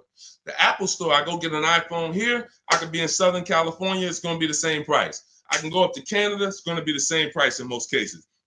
This is a convenience aspect. They fooled you into thinking, oh, the Nissan dealer you're at, we're just the closest one, but we're all the same. They're not the same. They compete every single day to see who's going to sell more cars. They report their numbers at the end of the month. They're competitors. They sell cars for different prices. So what you have to now do is bring that competition into your car shopping.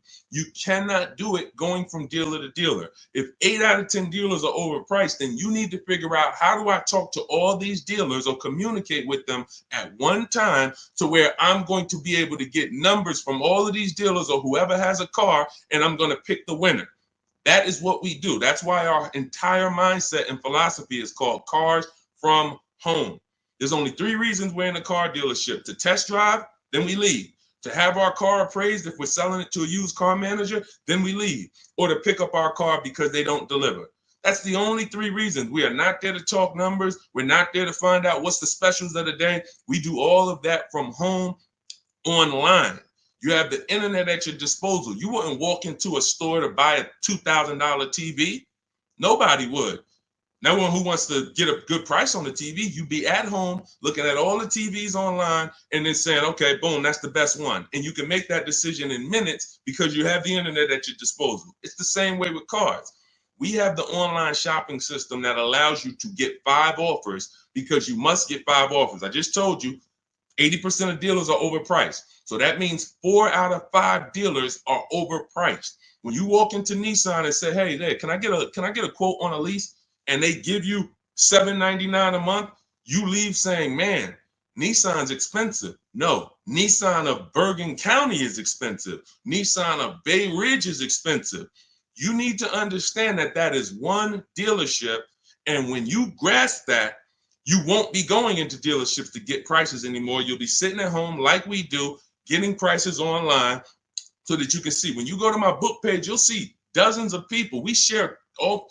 I've helped so many people learn this. I'm so fortunate because once I saw that they were able to do this, it just made me say, let me keep sharing their stories. See, anyone knows, okay, Deshaun, you've been selling cars 14 years. You've been doing this since 2006. Obviously, you can get great deals. That's why all I do is share what my people who learn from me get, their deals, because they're all that matters. So you want to get 5 offers, Mr. Robinson. It doesn't matter if you're going to call and do it. Talk to sales managers. If I was calling, I would be calling and talk to salesmen. Now, who does not like talking to car dealerships? Type me in the comments. Stay close to your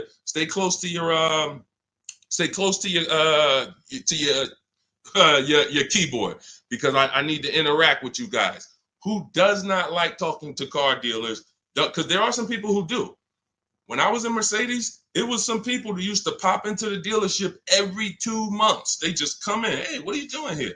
And they're like, it's just, they get a thrill out of it. But if you don't like talking to car salesmen, type me or type hate it.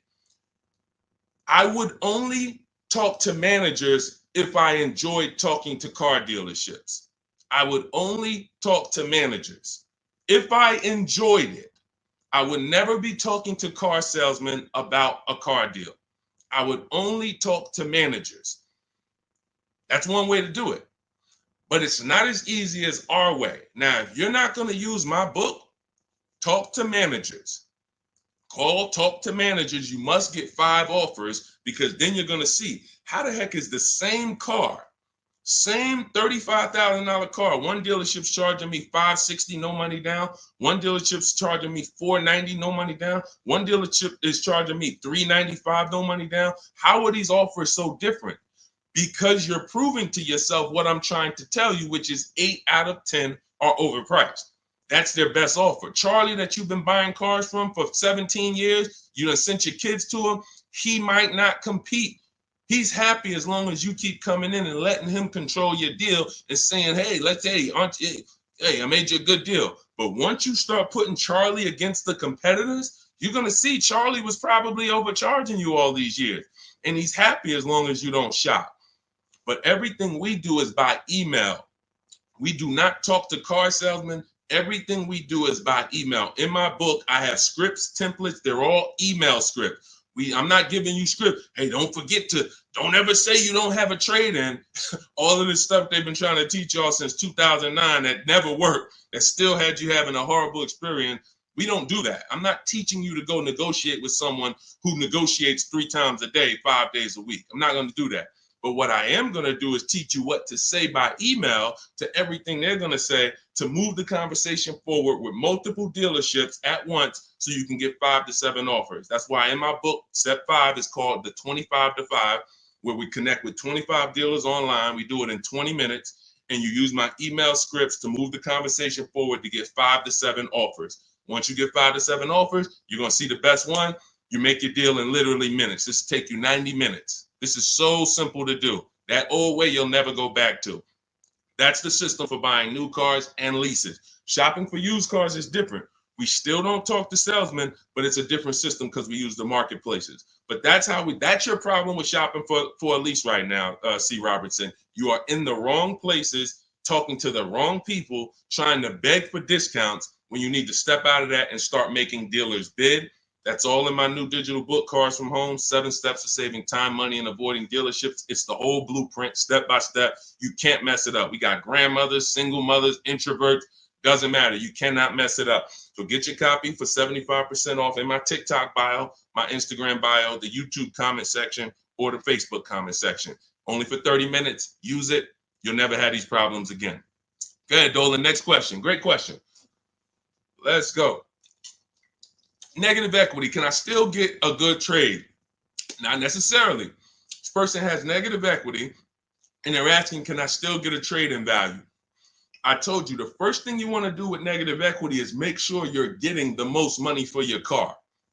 That's super important because if you could have gotten 18 for your car, but you're looking at 16 and you're saying, okay, based on 16, I have $4,000 of negative equity.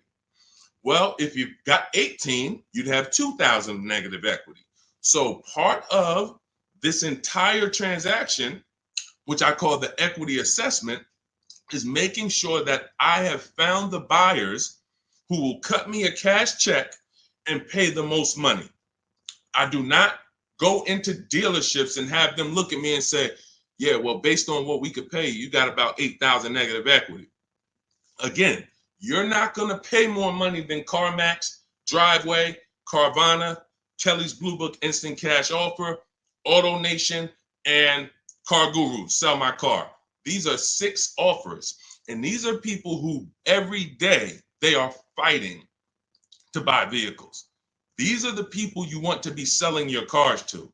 People who every day all they do is get up and buy cars. People coming in there, hey, I'm here to pick up my check. They inspect the car, go into the accounting department, cut the check. Thank you, sir. Take off the license plate. Next. This is what they do. They're not trying to sell you a car. They're trying to buy cars. That's why we want to put our car in that market. So that's the first thing.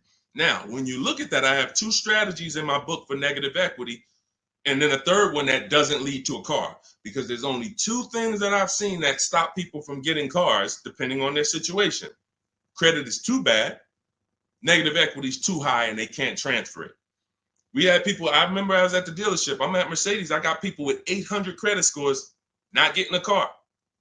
They could afford it, can't transfer it. The bank's not going to approve it. They got 10,000 in negative equity. They're trying to roll it over to a $40,000 car, and they're trying to do no money down. So they want to finance the tax. They want to roll in the tax, the fees, and the negative equity. Bank's not doing it. That is how you could not get a car with negative equity. But there's 2 situations where you can. First one is if you can pay that difference. I already mentioned that. You get your 6 offers: Driveway, Carvana, Kelly's Blue Book Instant Cash Offer, CarMax, Carvana, Kelly's Blue Book Instant Cash Offer, Driveway, and Car Gurus and AutoNation. Sell my car. 6 offers. If you can pay the difference, do it, because now you got a clean transaction. Now there's no baggage. I'm going in to shop for my car. Now, you have to time your transactions. In the book, I teach you how to time the transaction. You're not selling the car to them right away because you got to go find your car first. But here's another great thing about these companies. When you find out your car is worth 18, that's my highest bid. Now let me go shop for my new car. I'm going to keep y'all right there. I might not sell my car to y'all for 30 more days or 45 more days, but y'all going to be right there. They're not going to be like, hey, we only want to buy the car today. If you don't sell it to us today, we don't want it. No. They're going to be there in 30 days. Now, the offer might change a little. I always say you run it again every 2 weeks. See if it's changed. You know, car values do drop, but usually by a small amount. But the point is, once you know what your highest offer is, now let me start getting bids for my new car or my lease, or let me start looking at the market for my used car to find my below market used car. Once I find that car, once I find the 20% dealership, remember that. If you're locked in on that 80% are overpriced and 20% are the best prices, type 20 in the comments. For the people who understand, oh, Deshaun, I keep hearing you say 80% are overpriced. So that means I should be focused on finding the 20, right? Yes, type 20 into the chat. So I know you are locked in on understanding this. So now you're looking for this 20% dealer who's going to sell the used cars at the best prices, who's going to give you the best prices on the leases. I'm not seeing enough 20s come in the chat. Come on, y'all, lock in. Don't be distracted. It's too many things. Don't be reading other people's comments. We got some weirdos that come in every day. They talking about stuff that's unrelated because they're trying to distract you. You need to focus so that you can keep the most money in your bank account. Serious financial conversation we having right now. So now you're shopping for your 20% dealer. Now, perfect. I found my below market used car. I found my below market offer on my lease. Now, as soon as I find that, I'm asking the used car manager there that I'm about to make the deal with, can you look at my car? Can you tell me what my car is worth? Now, we do this online because a dealership, no used car manager worth their weight or worth their title can't put a number on a car without seeing it. They do it all day long. Sit there, look at the auction, put numbers on cars. So we can literally say, hey, can I send you all the information about my car? Can you give me an idea of what you could pay for it? Once we send them the year, make, model, send them pictures, they might say, okay, look, I'll give you about 17 for it. I need to see it. They're always going to say, I need to see it 100%. But you're about to go over the finish line with them. So now what they can pay for the car is what they can pay. You can't look at what CarMax was giving. You can't look at what you were getting through AutoNation, the car buy. You can't do that because, again, this is a dealership who's beat all their competition to sell you a car. That means they're selling you the car at the lowest price. The chances of them being able to beat all the competitors who wanted to buy your car is very, very slim. Very slim, almost impossible. But every now and then you will run into a deal like this. And this just happened with Melissa. Where's Melissa? Melissa, she gets her 2025 Honda Pilot. She didn't want to buy anymore because I told her about the 8-year rule. She found out she wasn't keeping her cars 8 years. She should be shopping for leases. She was spending so much money buying these cars, replacing them every 3 to 5 years, and she was losing on resale and depreciation. So once she learned about the 8-year rule, this is step 1 in my book, she said, Deshaun, I'm not buying anymore. I'm going to be leasing. So she shops for her below market lease. She ends up getting a cash check. She gets her highest offer from Carvana for her old 2018. It left her with $12,000 of equity. Now, once she made her deal on the Honda, she asked the used car manager to look at the Kia. He matched the Carvana offer and gave her $12,000. That does happen sometimes. Every now and then, you're buying from a dealer and they can look at that used car and say, you know what, that car is valuable to me. And they will be able to match the offer that you got from the online buyers. But it doesn't happen in most cases. So you usually, but you don't want to get rich. You know, if I knew that I was getting 19 over here and they tried to offer me 14, that's when I'm going to be like, hold on, I might have to go and look at my other offer or my next best offer because it sounds like you're a little too low. But this is what you are. When you're at the mercy of trading, this is what you do. You can look at the market value of what you get, and you're like, I know you're giving me nowhere near that. That's why I need y'all not to be trading cars. Get out of negative equity, stay out of negative equity, understand the cause for negative equity. You should be leasing cars, not buying them. The reason you have negative equity is because you buy cars, take out 5-6 year loans, 7, God forbid longer than 6. You're not paying them off. You're replacing the cars before the loans are paid. And this is continuing to keep you in a cycle of burying yourself in negative equity when you could be paying hundreds of dollars less, leasing cars, getting the mileage you need because you pick the mileage on a lease, driving new cars, always under warranty, and paying a whole lot less hassle-free if you just understand leasing. So feel free to ask questions about leases, and we'll go into detail about that. But that's the answer to your question. Everything we're teaching is in my new digital book, Cars from Home, 7 Steps to Saving Time, Money, and Avoiding Dealerships. You can Google it. You want to jump off and go Google that book. It's 5-star rated. Thank you to everybody who's reviewed it, rated it on Goodreads. Part of our welcome offer, you get your copy for 75% off. You won't pay the normal $97 price. It'll be in your inbox in 5 minutes. You'll have everything I teach for below market deals on leases, purchases, new cars, used car, high mileage drivers, understanding leasing, everything in minutes, in my TikTok bio for 30 minutes, Instagram bio, the YouTube comment section, or the Facebook comment section. Get there before 30 minutes is up, because after that, the price goes back up to $97. That's our welcome offer. Go ahead, Dolan. Next question. Shout out to the sharers and shout out to the people running the likes up on TikTok. Y'all know it's a couple people on here that know I can see the likes just going up. Y'all keep tapping the screen and y'all see those likes run up. We appreciate you. I can't share this. We can't get this message out without you. The people who take the time to share. I see you. Hello from Jennifer. She said just shared the live. Everyone who shares these broadcasts, who tags their friends, we appreciate you. Y'all are the real ones.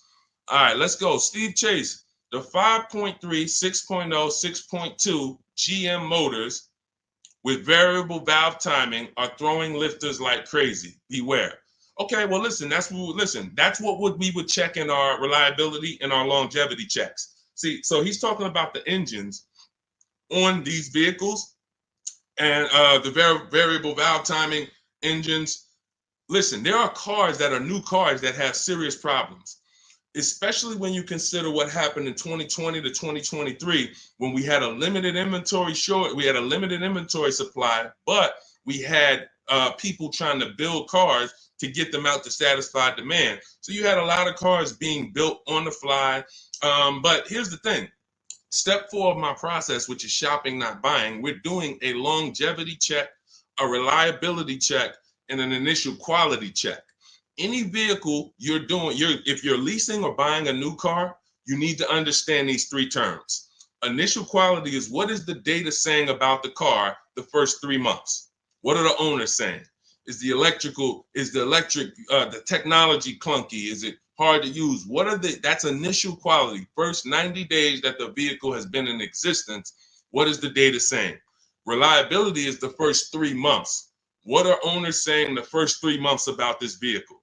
What is the data showing? Not your neighbor. Your neighbor is not the data. Hey, I love this car, Steve. Okay, there's 10,000, 50,000 other people that have this car, and maybe 10% of them don't love this car because it's an issue going. You might have got a good one, they didn't. We need to know what the data says. So reliability is the first 3 years. Longevity is the long term. What are the reports saying about the engines, the transmissions? So how do we check this? It takes us 5 to 8 minutes. You type in the year, the specific year, make, and model of the vehicle you're looking at. You do not type in Kia Sorento reliability. No. 2019 might have been trash, but they saw the data and they fixed it in 2020 is great. You must type in the specific year. So you're going to type in 2020 Kia Sorento initial quality, and you're going to just skim the first articles on Google and see, what is it saying? Okay, this initial quality, owners report these issues, electric issues. Just skim the first page, look at the major third-party websites. Do not look at any websites that were made by a dealership or the brand that makes the car. Don't look at KiaNews.com. No, you want to look at the third-party sites to see what they're saying about this vehicle. Now, you move to, once it passes that check, You move to the reliability. 2020 Kia Sorento reliability. Skim the articles. What is it saying? See any this vehicle, owners report less than average reliability on this vehicle. That's a problem. So once it passes that check, we move to the last one. And you don't have to do this if you're leasing. You're only doing this last one if you're buying. 2020 Kia Sorento longevity. That's going to tell you right at the top. Owners report these engines last 80, 90,000, transmission issues, 80, 90,000 miles. Or sometimes you'll see right at the top, these vehicles last 200 to 300,000 miles when taken care of, well maintained. That's a great sign. Now, how do we make sure that the vehicle's been well maintained? That's a different issue. We talked about that a little earlier. This is how we do it with service records and all of that. But you must check what Steve is talking about is the DNA of the vehicle. That's what I call the DNA of the vehicle. An engine that they made, a transmission that they made, a steering system that they made. It's either good, great, or bad. If you got problems, you can't change the steering. You can't find one that was well maintained and taken care of and say, all right, great. Now I don't have to worry about those issues. Yes, you do, because they made the car like that. They made it with a bad steering system. They made it with a bad transmission. So when you do that, this is step 4 in my book, Cars from Home, 7 Steps to Saving Time, Money, and Avoiding Dealership. Step 7 is delivery. But step 1, most important question, leasing versus buying. We go into that. Step 2 is the equity assessment to make sure we get more for our vehicle, for our old replacement car. And that includes leases. Some of you didn't know you could sell leases. We've been doing it for 3-4 years, teaching people how to do it. That's in the equity assessment step.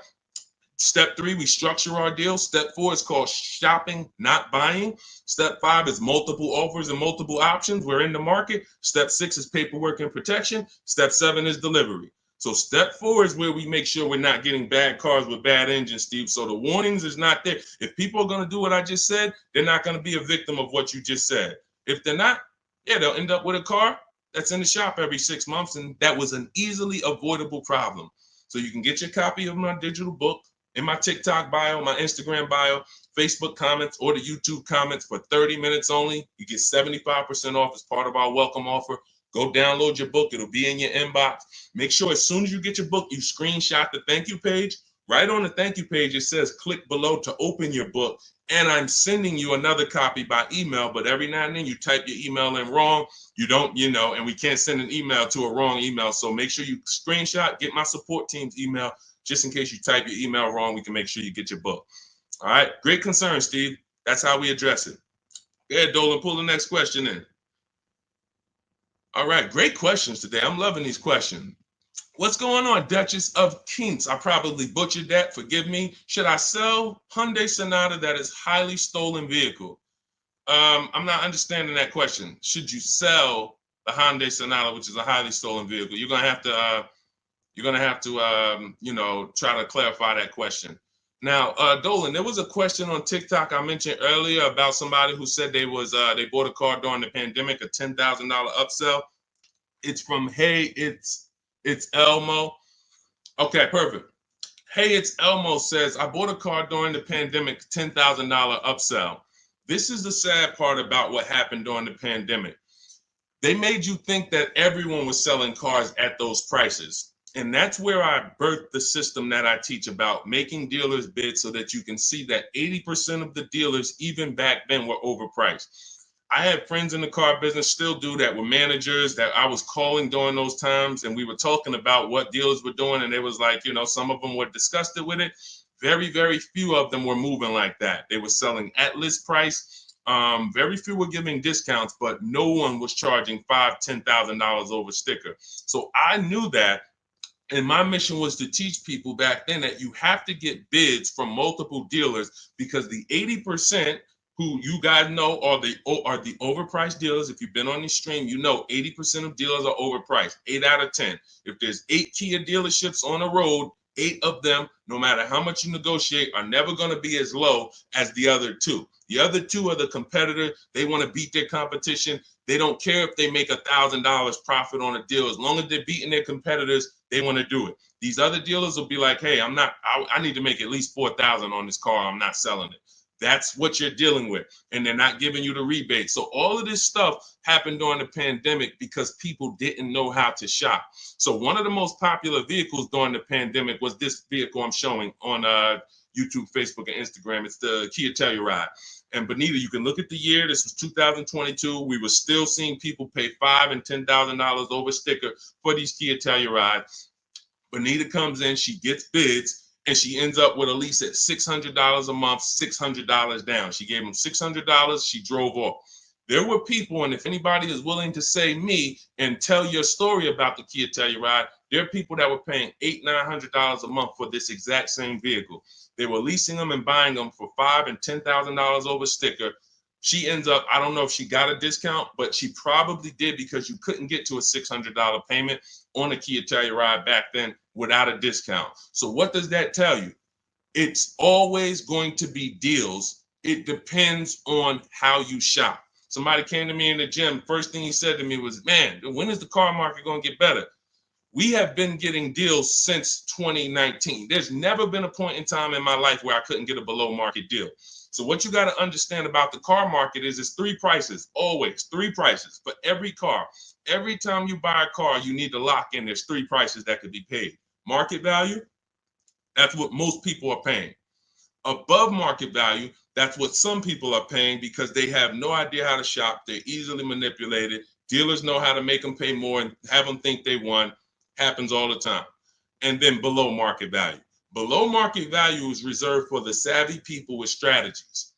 You don't get a below market price by accident. You don't get a below market price by negotiating. Because if you're negotiating with an 80% dealer and you think, oh man, I talked him down to the bottom, he wouldn't even do no less than what he was going to let me walk out. That does not mean that was the lowest price in the market. The way you get the lowest price in the market is through bidding. It's through getting 5 offers from 5 separate dealers to get your prices. Look at somebody like Teddy.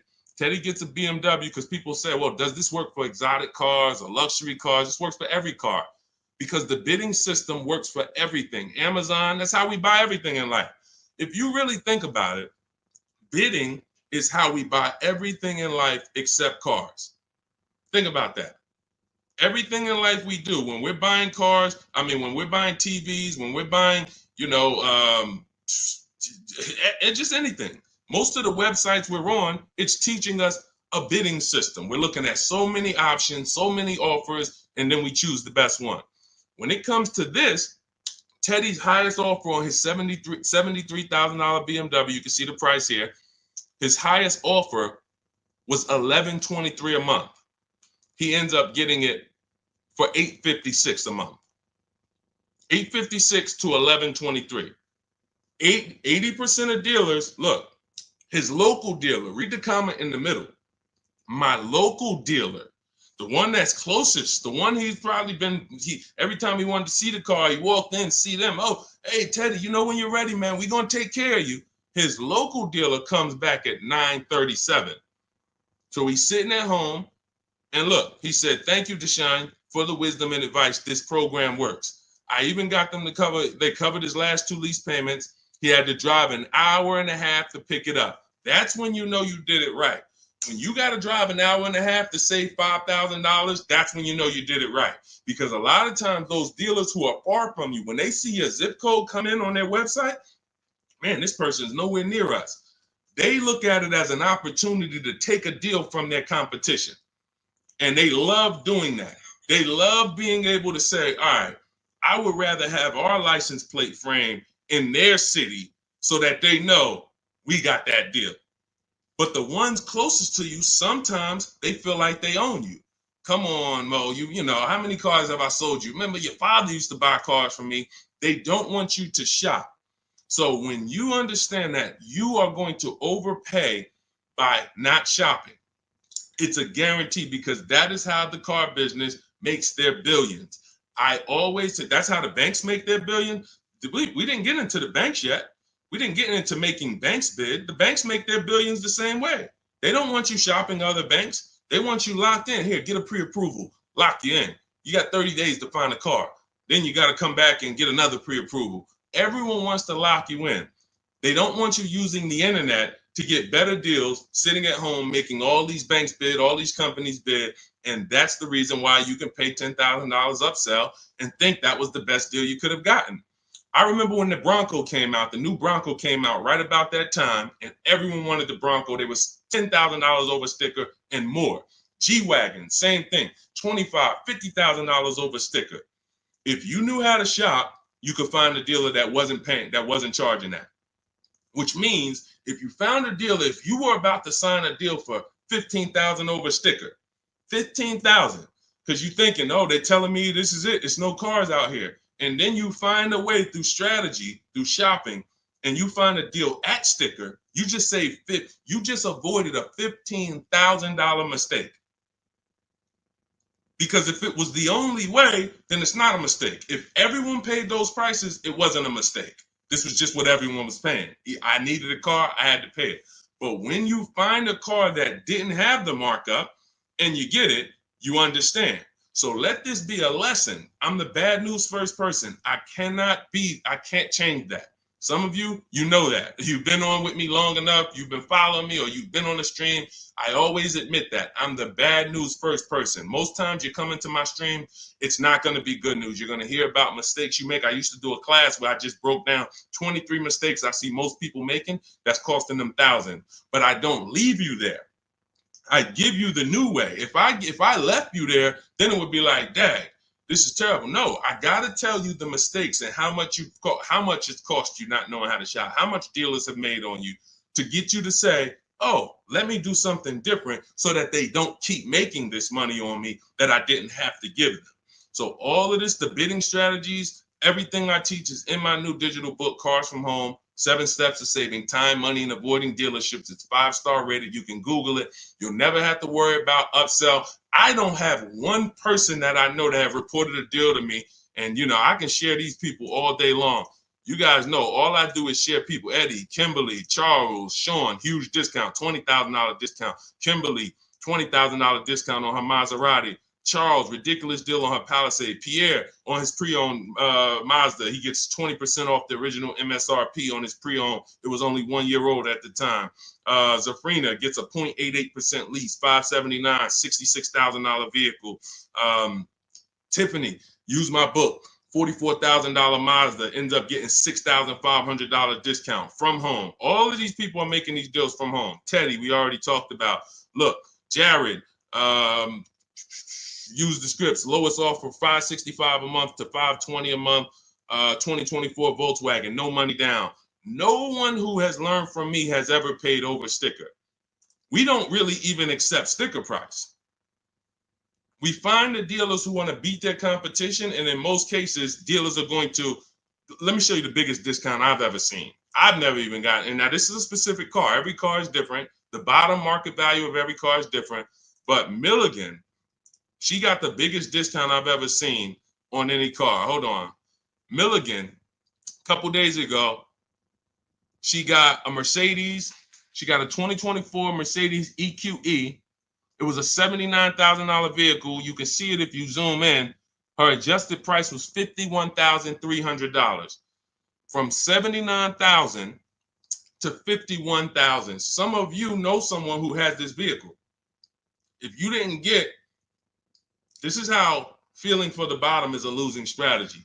You might have thought you did good. Sean, I got that same vehicle. I got the EQE. I got $10,000 off. I thought I won.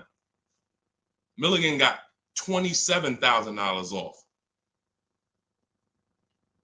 Let that sink in. You can't feel for the bottom. You can only have dealers bid to find the bottom. You don't know what the bottom is. They want you to think you won. Hey, you got 10,000. Ain't that good enough? Yeah, I guess. I never got 10,000 off a car before.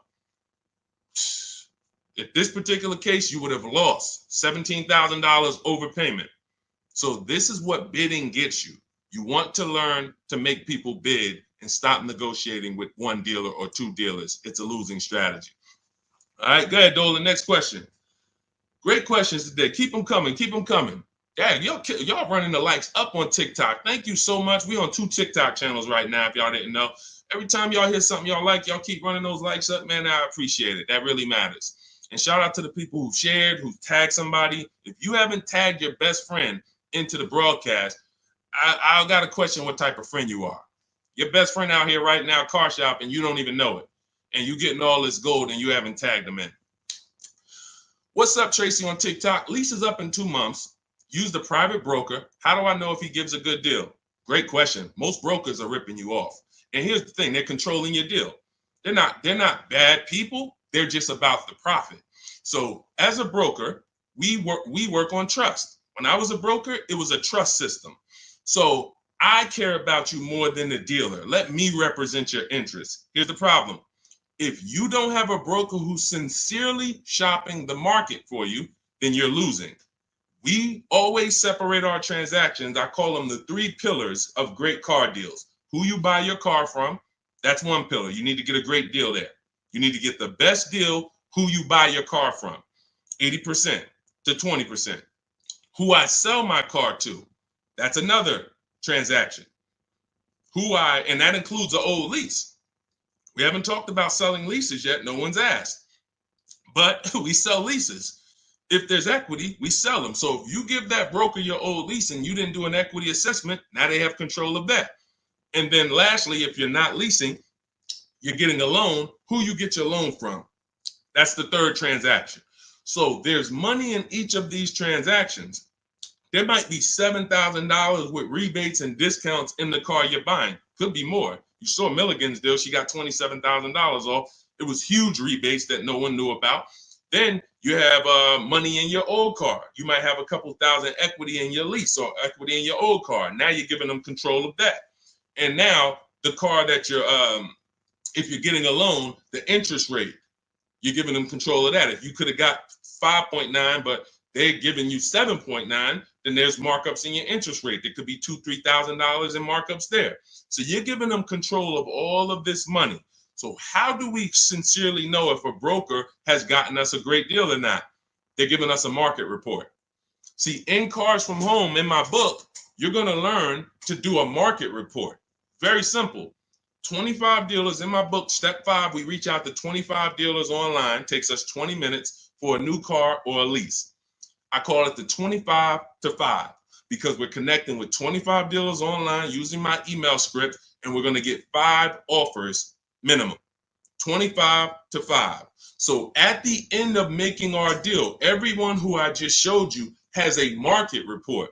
They know what this dealer said, what this dealer said, what this dealer said, what this dealer said. This dealer didn't have a car. This dealer didn't have a car. This dealer had a car, it was the wrong color. This dealer, and they have these offers so that they know they didn't leave any money on the table. And they do this in 90 minutes. So literally connecting with 20 dealers takes 20 minutes. Using my scripts and all my copy and paste stuff takes 90 minutes to make these deals online. And we know that we didn't overpay. If you're buying your new car, you're looking at all these offers, you guarantee I didn't overpay. If you're getting your selling your old car, what are the numbers from CarMax, Kelly's Blue Book, Instant Cash Offer, Carvana, Driveway, AutoNation, and CarGurus? What are those 6 offers? If the broker didn't tell you this is what the 6 offers are, this is what your offers are for your old car, they usually have a wholesaler that buys the cars from them. Hey, this person wants to sell a car. Hey, what could you pay me? And then this wholesaler cuts them a check for $1,000, $1,500, $2,000, and then they take the car. They're using their network. They're not taking you to the market. That's the problem with brokers. When I was brokering, I had a network, but it was always trying to expand. But here's the thing, every dealer doesn't work with brokers. Every dealer won't pay a broker. So you might think, well, I paid them $500 or $1,000. They want to also get paid from the dealer. The dealer cuts it. That's why most brokers make deals with the same dealers, because those are the dealers who do business with brokers. They'll cut them $1,000 check, $2,000 check. If you bring them a heavy customer who gets a G-Wagon, they'll cut them a $4,000 check. If that's not in their network, they're not going to shop you to those people. So you're giving control of people, you're giving control of thousands of dollars of your money to someone who's going to control it on a process that you could do in 90 minutes once you learn my strategies. It's no point in you could be a broker. Anybody who uses my strategies could literally go to people in their town and say, hey, man, I'm a master at this. Pay me $500, I'll shop for you. This is how I would broker. I would be getting reports. If I was shopping for a used car, using my strategies in my book, the multiple marketplace strategy, you're able to see the low side of the market. I teach you how to assess what are the low side, what's the high side. I teach you how to narrow it down to your top 3 to 5 choices. I teach you how to get the new car price so you know what the real discount is and what the real equipment is. You could give that to a customer. They'll be like, no one's ever done this for me. That was worth every bit of the $500 I paid you, $700 I paid you. But if a broker is not doing that and giving you a transparent spreadsheet of offers, then they just controlled your deal, sold it to their network, and collected the biggest check for you, for themselves.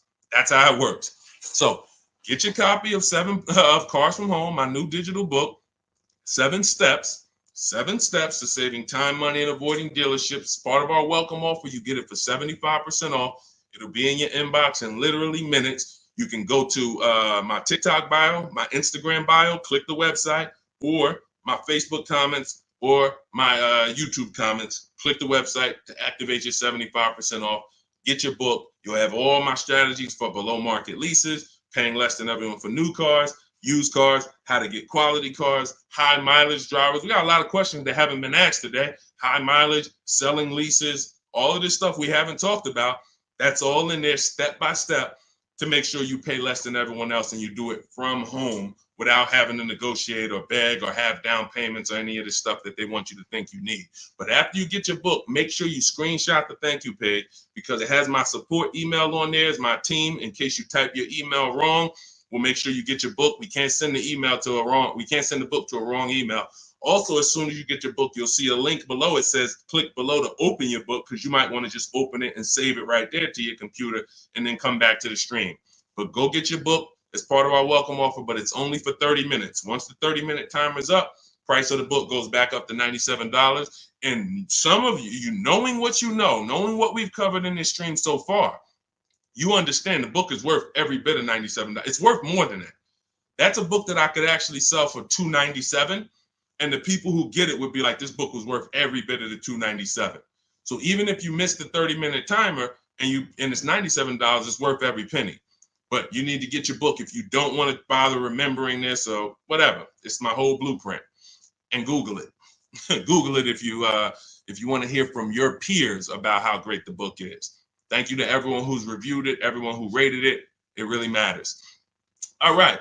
Goody from TikTok. Does your book explain how to find out if dealership has rebates? So a dealership doesn't have rebates. The manufacturer has rebates. See, they make you think we have a military deal. We have rebates. No, it goes to the region because the manufacturer has to keep the dealerships competitive. So he can't give one Jeep dealer $2,000 rebate without giving it to the other Jeep dealers. It doesn't come from the dealership. It comes from the manufacturer. This is a clue for you to understand that one dealer can't do something another dealer can't do. If one dealer who earned your business, when you use this bidding system and you start getting at least 5 offers for cars, beats everyone else, you'll see, wow, they're taking off $10,000. These other dealers wouldn't take off no more than $5,000. What, did they have better programs? No, they didn't. They just were comfortable selling and competing against their competitors to beat them, and they gave you all the rebates and everything they had to make a deal with you. These other dealers wanted to make $5,000 on you, $7,000 on you. They weren't going to go below that. So when they said, hey, Goody, that's our best offer, they weren't lying. That's their best offer, but it wasn't their competitor's best offer. So the only way you are going to get the rebates is for you to understand you cannot ask for them and get the truth and know the truth. You have to get bids to reveal the truth. You could have a $5,000 rebate on a vehicle. Dealer might come to you as you walk in because you're negotiating and that's what they like. And then you say, hey, give me your best price. And they say, okay, well, I'll give you this. And by the way, we got a $2,000 rebate I threw in there for you. Oh, that's great. Now you think you're doing good. They just told me about a $2,000 rebate I didn't even know they had. You go to another dealer, they tell you it's a $3,000 rebate. But once you get bids and you're looking at 5 to 7 offers, you see, wow, it's actually a $5,000 rebate. You have to reveal that. We had a woman in California, Shonda, she was buying a Volvo XC60 or XC90 at the time. She's using our strategies. She's in Northern California. She got a Costco program rebate on our scripts in my book. I teach you how to put any affiliations you have. There's certain things you must have when you contact a dealer for a new car quote or a lease quote. They need to know your zip code, what you do for a living, what vehicles in your household. Many of you can't get quotes because you're just not giving the dealer what they need to actually give you a quote. So that's why I have the templates in there that you just fill in, send it to them. So on her deals, she sees that there's a rebate for Costco members. There's also some other rebates, but she found out that the best price she was getting was in Southern California. It was $3,000 or $4,000 less than all the dealers in Northern California. So I said, well, what are you going to do? She said, I just booked a plane ticket. It was $79. I said, that's exactly what I would have did. I'm flying to Southern California to save almost $4,000. It cost me $100 for a plane ticket, and I'll drive back up to Northern California in my new vehicle. See, you must reveal the rebates. Dealers will tell you there's 5,000, there's 8,000, but if you're dealing with an 80% dealer, and all of you who've been on the stream, you know the 80% of dealers are overpriced. We've already talked about the 80 and 20. Out of 10 Volvo dealerships, 8 of them are going to be overpriced. No matter how much you negotiate, you can't win. You're never going to get a below market price from the 80%. But the 20% are going to reveal what the true rebates are. They're going to reveal what they have to work with. They're going to, if they have $5,000 of negotiating room and they're trying to beat their competition, they're going to give you like $4,000 of that plus the rebates. They don't care if they're only making $1,000 on the deal because they want to sell the car and beat their competition. The other dealers, the 80%, they're not there. We're not making less than $5,000. We're not doing the deal. And that's it. We'll sell it to somebody else. We'll sell it to somebody else who doesn't know how to shop. We'll sell it to someone else who walks in and tries to negotiate with us. We'll sell it to somebody else who doesn't make us compete against competitors. We're not going that low to earn your business, Mr. Goody. So that's okay. That's why we sit at home. We talk, we communicate with not just them, but with all of their competitors. That's why the strategy in step 5 is called the 25 to 5. You're going to be connecting with 25 dealers in 20 minutes using my email scripts to get 5 to 7 offers. And next thing you know, you found the highest offer, the best offer, and it might be an hour and a half away. Look at Sean's deal where he saved $20,000 on his F-150 Lightning. Some of you may know someone who has this vehicle. Didn't save 20 grand off of it. Look, he said $73,000 F-150 Lightning. He ends up getting $49.90 discount plus $15,500 in rebates. Now, I go to him and I said, look, because some of you would have been like, wow, that sounds like a good deal. We need to go and take that deal. But here's what I had to ask him. I had to ask him, if you don't know, if you haven't seen the other offers, we don't know for sure this is the best deal. We don't know for sure this is the best deal because what if you could have been Milligan and you could have got $27,000 off? Type $ if you want all the money off. Type all the money if you want all the money. If you would be mad saving 20,000 because you could have saved 27, if that extra 7,000 would make you mad, would bother you, you didn't get that, type all the money. Type $ if you like Deshaun. Yeah, I don't care if I'm getting 20. If I could have got 27, I want the 27. So this is how we prevent that. You must get offers to find out. So the $15,500 discount from Sean is we don't know it's the best offer until we look at the other offers. Now let me find the clip where he explained how he had to go outside his state. Hold on, I got a lot of pictures here. He had to go outside his state to actually get the best offer. Hold on. Here we go, right here. He says, I guess I could have put a little more info on here. Yes, he said, I got about 15 quotes. I couldn't find anything under MSRP. I ended up expanding my search to 150 miles outside my area to find this deal. I'm going to another state to pick this up, which is something I never would have thought before. And I can't see the rest because the comment's blocking it. So he was local minded like you. I'm just going to find the best deal locally. Once he starts using my systems and finding out, wait, I could talk to a dealer that's 200 miles away from me the same way I'm talking to a dealer that's 20 minutes away from me. He expands his search. The dealer who's in the next state over saves him 20 grand total, gives him all the rebates. He drives to the next state to pick it up. That is how you win. What's up, Aways? Good to see you. That is how you win. Local business is dead. That doesn't mean the local dealer won't win the bid, but they must win the bid. Car dealers are not your friends. And you might have been, it's going to be hard for you if you've been inviting your car salesman to the barbecues and they know all your kids and all of that. The whole thing is trust. That's what they're basing it off of. And watch this. If they don't mind competing, you can still come to the barbecues. But I need to make you compete with your competitors, because I need to know if the price you're giving me is truly the best price. And if I've been your customer for 10, 15 years and you sold cars to my family, then every time you see we need a car and you see I'm putting you up against your competitors, you should be like, well, that's Mr. Goody right there. You go out, talk to your general manager, go to him and say, hey, look, I know we don't normally sell a car below this, but this guy, he's shopping different now.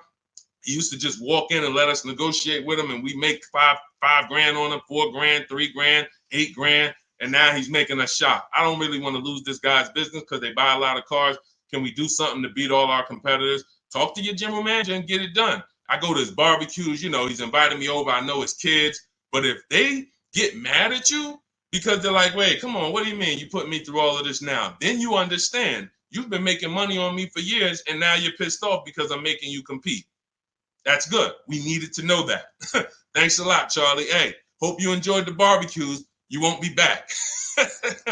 All of this is in my digital book, my new book called Cars from Home, 7 Steps to Saving Time, Money, and Avoiding Dealerships. You can get it for 75% off as part of our welcome offer.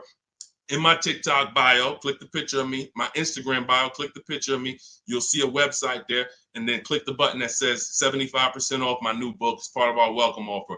I have one in the YouTube comments or the Facebook comments, no matter where you're at. Get your book, but it's only for 30 minutes. After that, price goes back up to $97. So $97 is worth it. $24 is even better, and it'll be in your inbox in 5 minutes. You'll have all my strategies for below market leases, below market purchases, below market used cars, leasing versus buying, bank bidding war, making banks and credit unions bid without hurting your credit. Everything will be there for you for $24 if you get there before the 30 minutes is up. Go ahead, Dolan. Great show. I'm loving the questions today. If you're getting value out of what we're doing so far, I want you to type value in the comment section. If you are getting value out of what we're doing, shout out to the people that's locked in. Shout out to the people that are locked in. I want you to type value, value, value, value, value, value, value, value, value. I see. This is all we do. I told you from the moment we started the stream, we don't play around here. We don't hold back. All we do is, all I want you doing is emailing me and writing me with your car deals. I want to be pulling your deals into the stream, just like I'm showing Rosalie, just like I'm showing Jen, just like I'm showing Ansley, just like I'm showing Vincent, just like I'm showing, look, Tasha. I want to be pulling your deals into the stream. And that's all I care about. Everyone knows I can get below market deals. There's nobody on this stream that would be like, hey, Deshaun, man, you've been in the car business since 2006. Absolutely. But your deals is what proved the system worked. Once I saw people doing this in 2021, it proved to me that the system works. Now let's just have more people use the system. All right, let's go. We don't talk, T. I don't talk. There's no way. In fact, you said, how can we talk? Hit the Shop with Deshaun button. In my bio is a button that says Shop with Deshaun. If you qualify for us to do this together, then we can talk. But unfortunately, we got blessed, thank God. We got 2.3 million followers. Everyone wants to buy a car. If I was talking to people, I'd be talking to people all day and we'd be getting things done slow. Like we're about hundreds of people working together. Like I'm not about 20 people. Like it's 60 million people that buy cars. So what we hold ourselves accountable is, are we helping hundreds of people every month get below market car deals? Are we getting information out there that's going to help hundreds of people do it? So if you want to know about us working together and joining my group and working with me personally, hit the Shop with Deshaun button and see if you qualify.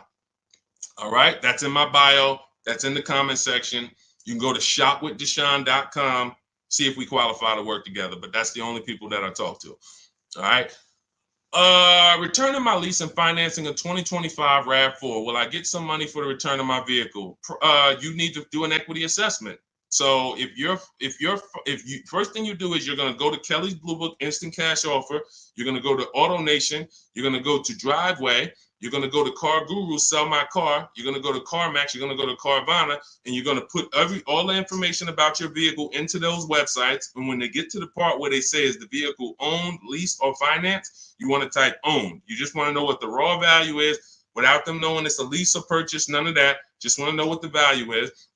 You're going to call your bank. You're not going to do this process takes 20 minutes, and we've had people make $3,000, $5,000, $10,000 doing the equity assessment. Don't be lazy with this. Call your bank, ask what your payoff is, and when you find out what your payoff is, compare it to the offers. And then you're going to ask, do I have a third-party restriction? The third-party restriction doesn't limit who you can. It doesn't limit your ability to sell. It limits who you can sell to. So if you are selling to a third party, that means you can sell to Carvana. You sell the CarMax. You don't want to buy your car and then resell it. We had a lot of people doing that during the pandemic. They were paying taxes and fees to buy, and they end up making little to no money. They literally were buying the car saying, oh, well, I could buy it for 20 and resell it to Carvana for 25. But when they bought it for 20, they had taxes, fees, and by the time they went to sell it, they only made $1,000. When we could have just bid that out to a used car manager, because again, the third party restriction doesn't limit your ability to sell. It limits who you can sell to. So in my book, in step 2, which is the equity assessment, I teach you how to do 3 different equity assessments depending on your situation. You're only going to do one, but there's 3 different types depending on your situation. One is a standard equity assessment. That means I own my vehicle or I finance it. So who didn't know that you can sell a car that you actually have a loan on? Type me. Some people thought, oh, I thought I had to wait for the title. You don't. You can sell a car you have a loan on. So that's the first equity assessment, own vehicles and finance vehicles. Second equity assessment is lease vehicles. Third equity assessment is leases with a third party restriction, and we bid it out to a used car manager. So these are the 3 ways we do an equity assessment to make sure we're not leaving any money on the table. And that's it. We've had people make thousands and thousands of dollars. And during the pandemic, it was even more because cars were worth $7,000 to $10,000 more than they were. So we had people making, I sold my Jeep Grand Cherokee lease. I made $9,000. I sold my mother's Mazda CX-5 lease back then, and she made $10,200. So that's all throughout my pages. I've helped people. People be like, yo, I made $7,000 using your strategies to sell leases. Yo, so we had plenty of people then. Now, values are normal again, but you do still have people that are making $2,000 and $4,000 depending on the resale value of your cars. This happens, and some of you low mileage people, you're like, Deshaun, I signed up for 45,000 miles, but I only put 20,000 miles on it. Oh, you're going to sell the car, you're going to make money. So we're going to do that's the equity assessment. But here's what I'm also concerned about: you're going from a lease to a finance. You're not keeping your car 8 years. You should not be financing. You're going to pay a lot more. To lease a RAV4, it might be $400, $500. To buy that same RAV4 with no money down is going to be probably $800. So you're going to put a whole bunch of money into this transaction to go into a purchase coming from a lease. Very rarely does that make financial sense because you have to have changed your lifestyle altogether. You have to go from, all right, instead of leasing and driving new cars for cents on the dollar, I'm going to go to a purchase. So here's what normally happens. You overpaid for your first lease. They charge you a ton of money on your first lease. You didn't realize that they were charging you a lot of money, and you think that's normal. You think, well, that's just what leases are. You're not doing these deals like Danielle, where you're driving $45,000 vehicle. She got a $44,000 Audi, and she's paying $550 a month. Or Greg, $56,000 Kia EV6. $527 a month, no money down. All of these are no money down deals. You can read the comments if you're on Facebook, if you're on YouTube, screenshot the comments. Look, Maserati, Kimberly's Maserati, $91,000 vehicle, first month's payment. Look, down payment, first month's payment only, $944 a month. That's a 1% lease. Look, Charles, Palisade lease, $48,000 vehicle, $597 a month, no money down. Look, Zafrina, $66,000 Jeep Grand Cherokee, $579 a month. You're not doing leases like this. They overcharged you for your lease. You overpaid for it. And now you're like, well, I might as well buy the car. I've had people say that on comments. Well, leasing, it costs the same amount to buy. Well, you just overpaid for your leases and you think that that's normal.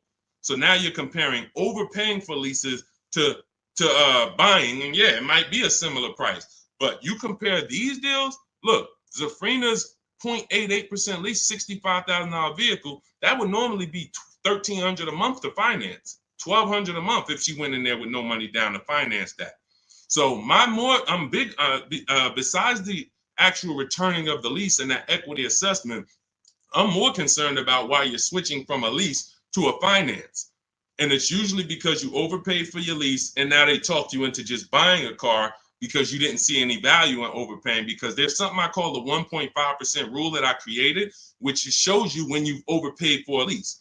You take the MSRP of the car and you just multiply it by 0.015. Your payment cannot be any more than that with no money down at 12,000 miles per year. So if I took my car, if I'm looking at a $50,000 car, the max I do multiply by 0.015. The highest my payment should be with no money down is $750. With no money, and that's the highest. That doesn't mean that's a great deal. I just showed you 1% leases, 1.2% leases, 0.88% leases, but this is where it caps out at. This is where it doesn't make sense to lease the vehicle anymore. You're paying too much money for a vehicle you're giving back. If I multiplied that by 36, I'm paying $27,000 over 3 years for a $50,000 vehicle. There's no value in leasing that vehicle more than that. There's no value. I'd be better off buying it, but we don't do that. We just go pick another vehicle because that vehicle usually has a bad lease program. If you're shopping, if you just went into one dealer and you're dealing with an 80% dealer, then no, you probably just dealt with an 80% dealer. They overcharged you, made $8,000, $9,000, $10,000 on you, and left you out. And you were just like, well, I guess this is it. No, they made a ton of money on you, but that's why you need to learn how to get below market leases. You'll never hear me say you should be leasing cars if you're not keeping your cars 8 years. You'll hear me say, if you're not keeping your cars 8 years, you should be shopping for a below market lease. A below market lease. 1%, 1.2%, no more than 1.5%, getting bids so that you can get all the discounts and all the rebates, and so that you don't end up in an overpriced lease. Below market is all that matters. All of these deals I just showed y'all, if you type them into Google and you saw what the advertisement is for those same cars that we just went over in the last 3 minutes, you would be like, those deals, none of those deals, Danielle, Kimberly, or Maserati, none of them are even nowhere close to what they're advertising those cars for. That's how you know they're below market leases. All right. All of this is in my new digital book, Cars from Home. You get your copy for 75% off. That means you'll get it for $24 if you get there before the 30-minute timer is up. It's part of our welcome offer. It's called Cars from Home, 7 Steps to Saving Time, Money, and Avoiding Dealerships. It's a digital book.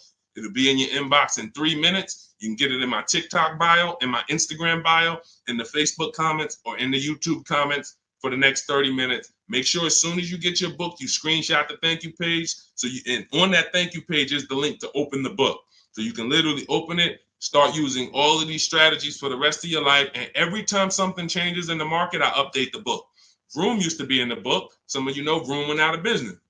I went right into the master file, took Vroom out, updated it. If I update a script, I go right into the scripts, update the master file. You open the book. Every time you open that link, it's a new copy of the book. So that's the things I couldn't do with a physical book. Things change. We use online systems. New websites come into the business. Websites go out of business. We need to make sure it's flexible. Every time something happens, we update it. Boom, and you got the latest and greatest strategies. Beautiful. Grab your book, 75% off before the 30-minute timer hits 0. All right, y'all. Listen, we did a lot. I have bad credit strategies in there, Lady Forever. Or no, in your case, you have fair credit. So I like to see you get your credit up to like 660, 670. Same thing with a house. If you got 625, you qualify for some programs. But if you get yourself to a 660, 670, you qualify for better programs. So I like to say with cars, get yourself out of that manipulation zone. That manipulation zone is really the mid-6s. Most people could qualify for tier 1 on a lot of vehicles with a 670 score, 660. And it also depends on your profile. In my book, I teach you about profile. It's more important than score. You know, profile is part one. Your score is part of it, but also part of it is your income. Also part of it is comparable credit. Do you have any car loans that you've paid on time? If you've paid your car loan on time for the last 2 years, It's much easier to get approved for the next car, because a lot of banks will look at you and see, all right, I see you had some trouble with the credit card, but you've never missed a car payment. Those people, that weighs, that matters.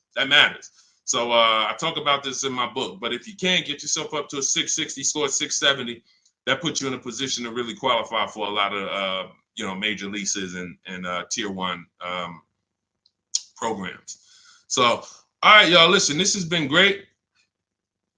This has been great. We had a lot of great questions today. We'll be back for another stream. All of you who have the book, I want you to send me your deals. When you make your deals, email them to me so that I can bring them into the show. I got a lot more people, a lot of emails. I don't always get a chance to go through my emails because I get a lot of them, but I got to go through a lot of my emails because I have people who are sending me their deals and I haven't had a chance to bring them into the show.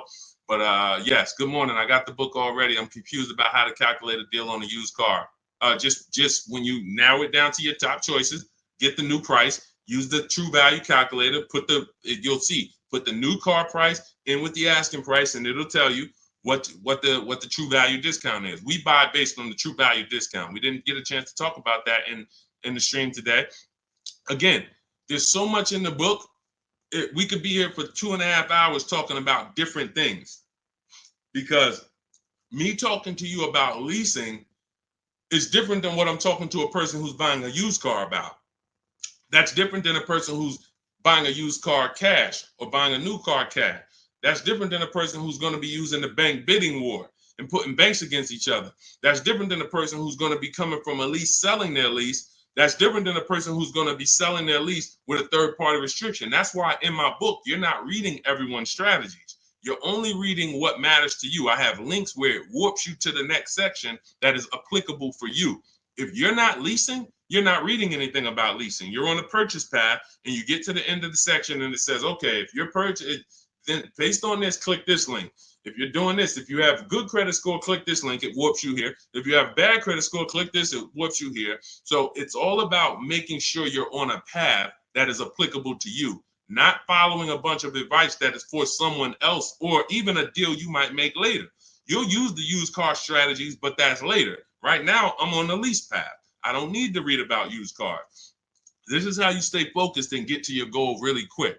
But that's how we do. Just follow it again. You got to realize this is a new system for you. You're not used to having a process. So if you need to just go through the steps again, let me make sure. He said, do this first.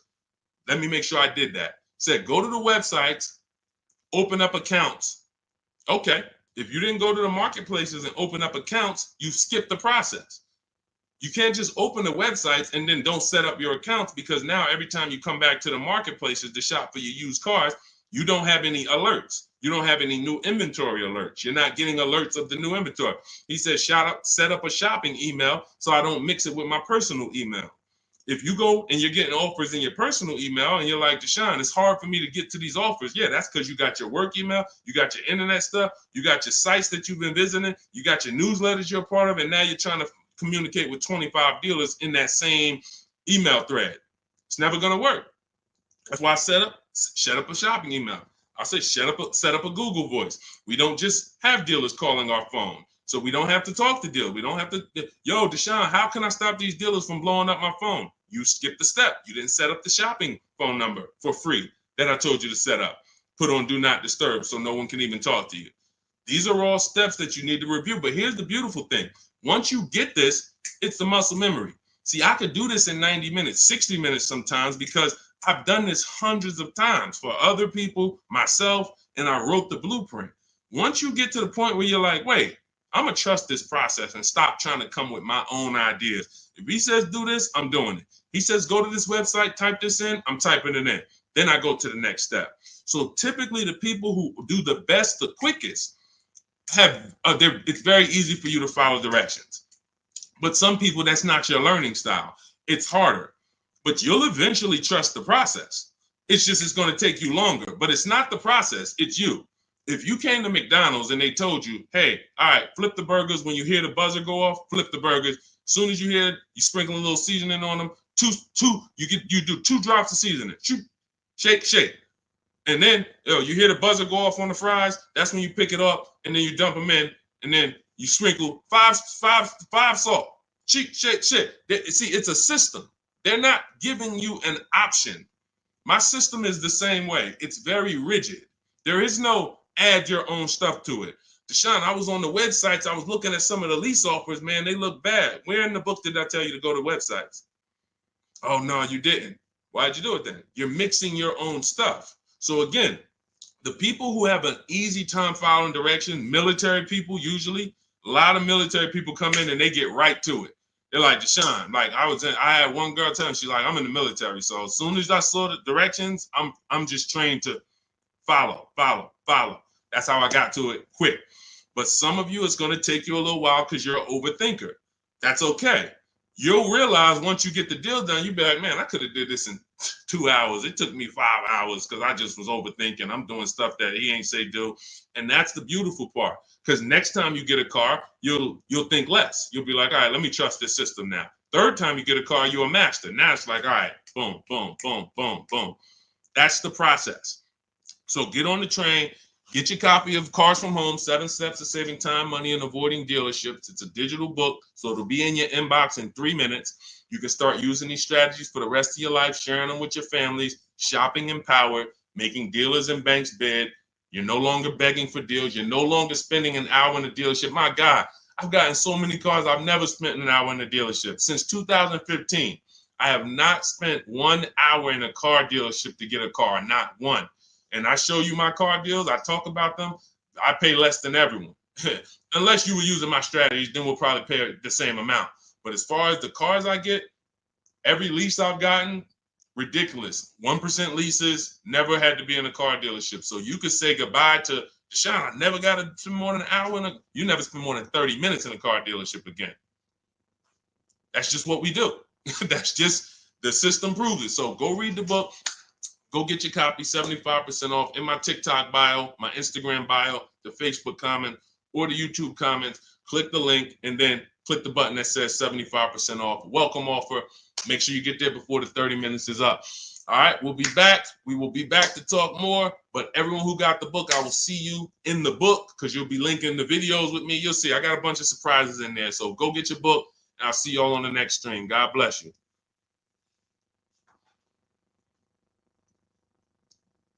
Yeah, this was a good one today.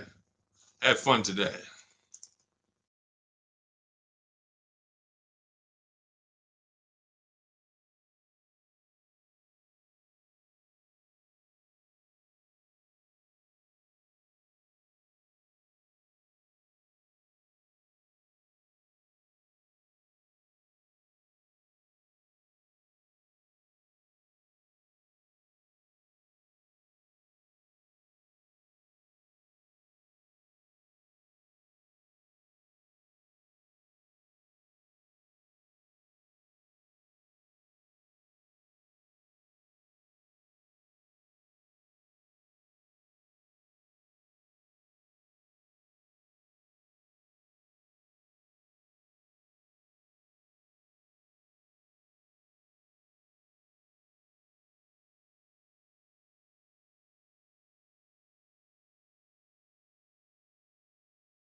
Shout out to everybody who's here.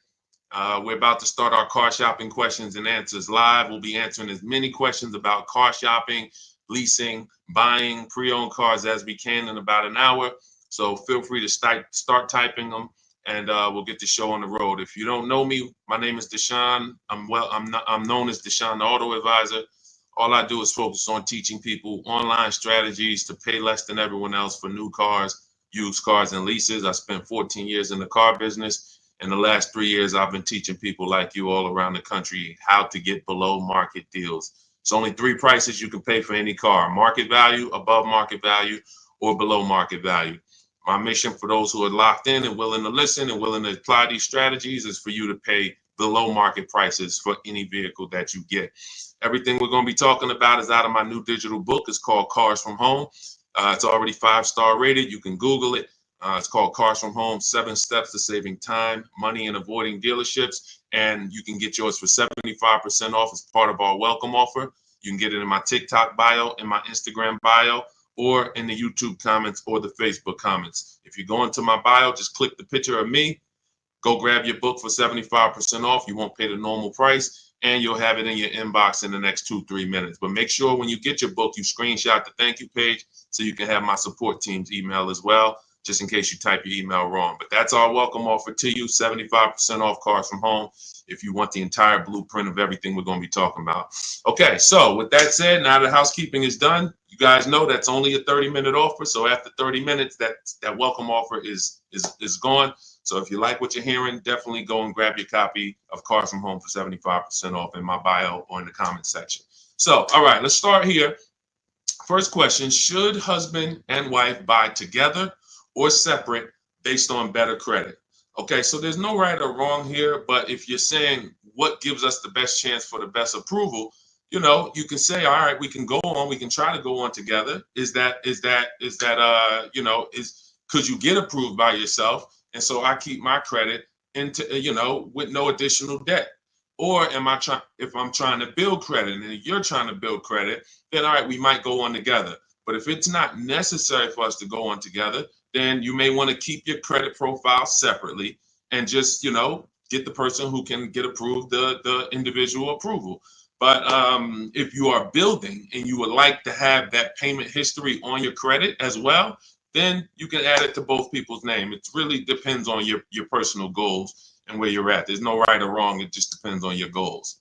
All right, let's go, everybody. Keep typing your questions. We got our first couple questions. As you type them, we'll add them to the show, and we'll get through as many as we can in the next hour. Go ahead, Dolan, shoot the next question up. Okay, what's up, Reem 99? I have a 2019 Chevy Silverado. I owe about 30,000, 120,000 miles. So the first thing that you should be considering is you're a high mileage driver. So I want you to look at this lesson that you're about to learn on depreciation. All right. Here's what everyone buying or leasing or considering acquiring a depreciating asset like a car needs to understand. This is what I call the depreciation curve. This is also what I call the unseen expense. So you'll hear a lot of people who come to our streams refer to the unseen expense, which is depreciation. So if you buy a vehicle today, and stay by your keyboard so you can dialogue as I ask you these questions. That's how you're going to get the most out of this video. As if you buy a car today for 40,000, let's say I left it outside your house. Somebody gave you a $40,000 car. You don't have to pay for it, but you don't need it. And you say, look, I don't need it. I can't drive it. You can leave it there, but it's just going to sit there for a year because I can't use it. If you came back a year later, you never drove that car. Remember, we bought it for 40. If you come back a year later, never drove it 1 mile, is it still worth 40? Yes or no? Let's go. Type into the chat fast so we can get this, so we can keep the show high speed. Everybody who's dialoguing, I appreciate you. You usually get a lot out of these because your dialogue. So thank you. No, Gary. No to pull up. No. Okay. All right. Perfect. So we understand. Now, if you came back to that car a year later, you never drove it, and it's worth, let's say 35, 34, whatever it is, you bought it for 40, it lost value. See, because it doesn't matter whether you bought it and didn't drive it, or you leased it, or you owned it. See, when you start understanding depreciation like we're going over, now you can properly assess whether you should lease or buy a car and how you are going to beat depreciation. Because the entire goal for leasing versus buying is which one of these strategies, if I get a below market deal, allows me to beat depreciation based on my lifestyle. So so a high mileage driver, your depreciation ring looks entirely different from a normal driver. So where one driver might be 40,000, they come back a year later, their car's worth, 36, 34 if they didn't drive it. If they put average miles on it, maybe it's worth 32. They're losing money based on their mileage. You might put 30,000 on that car in 1 year. So your depreciation looks like this now. It doesn't look like this. Your car goes from being worth 40 1 year to literally it could be worth 26 the next year because you put 30,000 miles on it. So you have to take into account depreciation differently than a normal person. Everyone has to take it into account, but you have to, any high mileage drivers on here, if you drive more than 18,000 miles, I want you to type HM into the chat for high mileage. This is specifically how you need to be looking at depreciation so that you don't keep flipping out of cars and then coming back with huge amounts of negative equity because you're structuring your deals like you're not a high mileage driver and you're killing your values. High mileage drivers used to come into the dealership with, cars that were 5 years old, got 180,000 miles on them, and they still have big loans left. They still have loans that show they got a loan like a normal driver, 5-year loan, 6-year loan. This is what normal drivers can get based on their ownership. High mileage drivers, you cannot do that because all you're doing is pushing your losses to the back end. You might have a lower payment of $150 less, but what's going to happen is when you go to replace this car in 5 years, 6 years, if it still has a loan, now you're dealing with huge amounts of negative equity that you have to now roll over to your next vehicle or put 10, 15, 20 grand down so that you don't have that going to your next vehicle. So the smarter thing for you to do, Reem, is to figure out right up front, how many years are you keeping your next car? And if you're keeping your next car, like if you give you an example, let's go deeper. If you had kept this same Chevy Silverado for another 5 years, it wouldn't matter. Instead of it having 120,000 miles on it, you'd have probably 220,000 miles on it. The truck could go that long. If you got a good one, a quality one, then you should be able to put that money. You should be able to get that time out of that truck. But because you're a short-term owner, you're considering a short-term replacement, now you have to take into account leasing. Does it make more sense for me to get a below market lease on these vehicles, pay less, build in my mileage so that I can avoid depreciation? Because if you're buying these vehicles and then you're destroying the value and you're replacing them in 5 years, you're not getting all of that money that you put in that car back out of it. You could have put much less money into it and still driven the truck. So the whole goal is getting out of this stuck in the middle and thinking 5 years, 6 years is a long time to have a vehicle. It's not. You're still in short term because you're still in the big depreciation phase. See, once you get to about 8 years, that depreciation is going to start looking like this. So your truck this year is going to be worth about the same next year. It's not depreciating like this anymore, losing thousands and thousands every year. That's where you want to get to if you're buying. If you're not keeping the vehicle that long, you should not be buying, because all you're doing is riding the depreciation slide all the way down, and then you go and get another vehicle, ride it down again. Get another vehicle, ride it down again. You're never getting to the point where you could benefit like a long-term owner and stop losing value every single time. And if you're not keeping your vehicles 8 years, my rule is you lease. You shop for a below-market lease. Now, we could go a little deeper on that. If somebody has a follow-up question, this is about business. I assume you're making money from that truck. So if you're making money from that truck, then you should be structuring your deal and your finances in a way that gets you the short-term wins and doesn't push the losses to the back like a negative equity. Big, like I said, you got a $400 payment, but every time you replace the vehicle, you got 15 grand negative equity. Smarter thing to do would be to have a shorter loan, higher payment slightly, but then when you go replace the car's paid off. Now, instead of having negative equity, you might have something that's worth 5 grand, 8 grand that you could use as an asset, so that's what it's about. All right. When it comes to these understanding this is all in my digital book. You have to understand depreciation is step one. Cue up the next question, Dolan. Depreciation is next step one. When you go into a car transaction, your first question is to decide how I'm going to beat depreciation, through a below market lease or through a below market purchase. But if you do a below market purchase, which means you pay less than everyone else paid, but you should have leased, then you paid too much. There's no one on here, myself included, who can get a below market purchase and then replace that car in 3, 4, 5 years and have it be less money than we would have spent on a below market lease. A purchase is always much more, even with a great deal, than a lease would be with a below market lease. So this is what we deal with up front. Leasing versus buying is the first step in my book, the most important question. That's the foundation of our deals. Nothing more important than that. All right, go ahead, Dolan.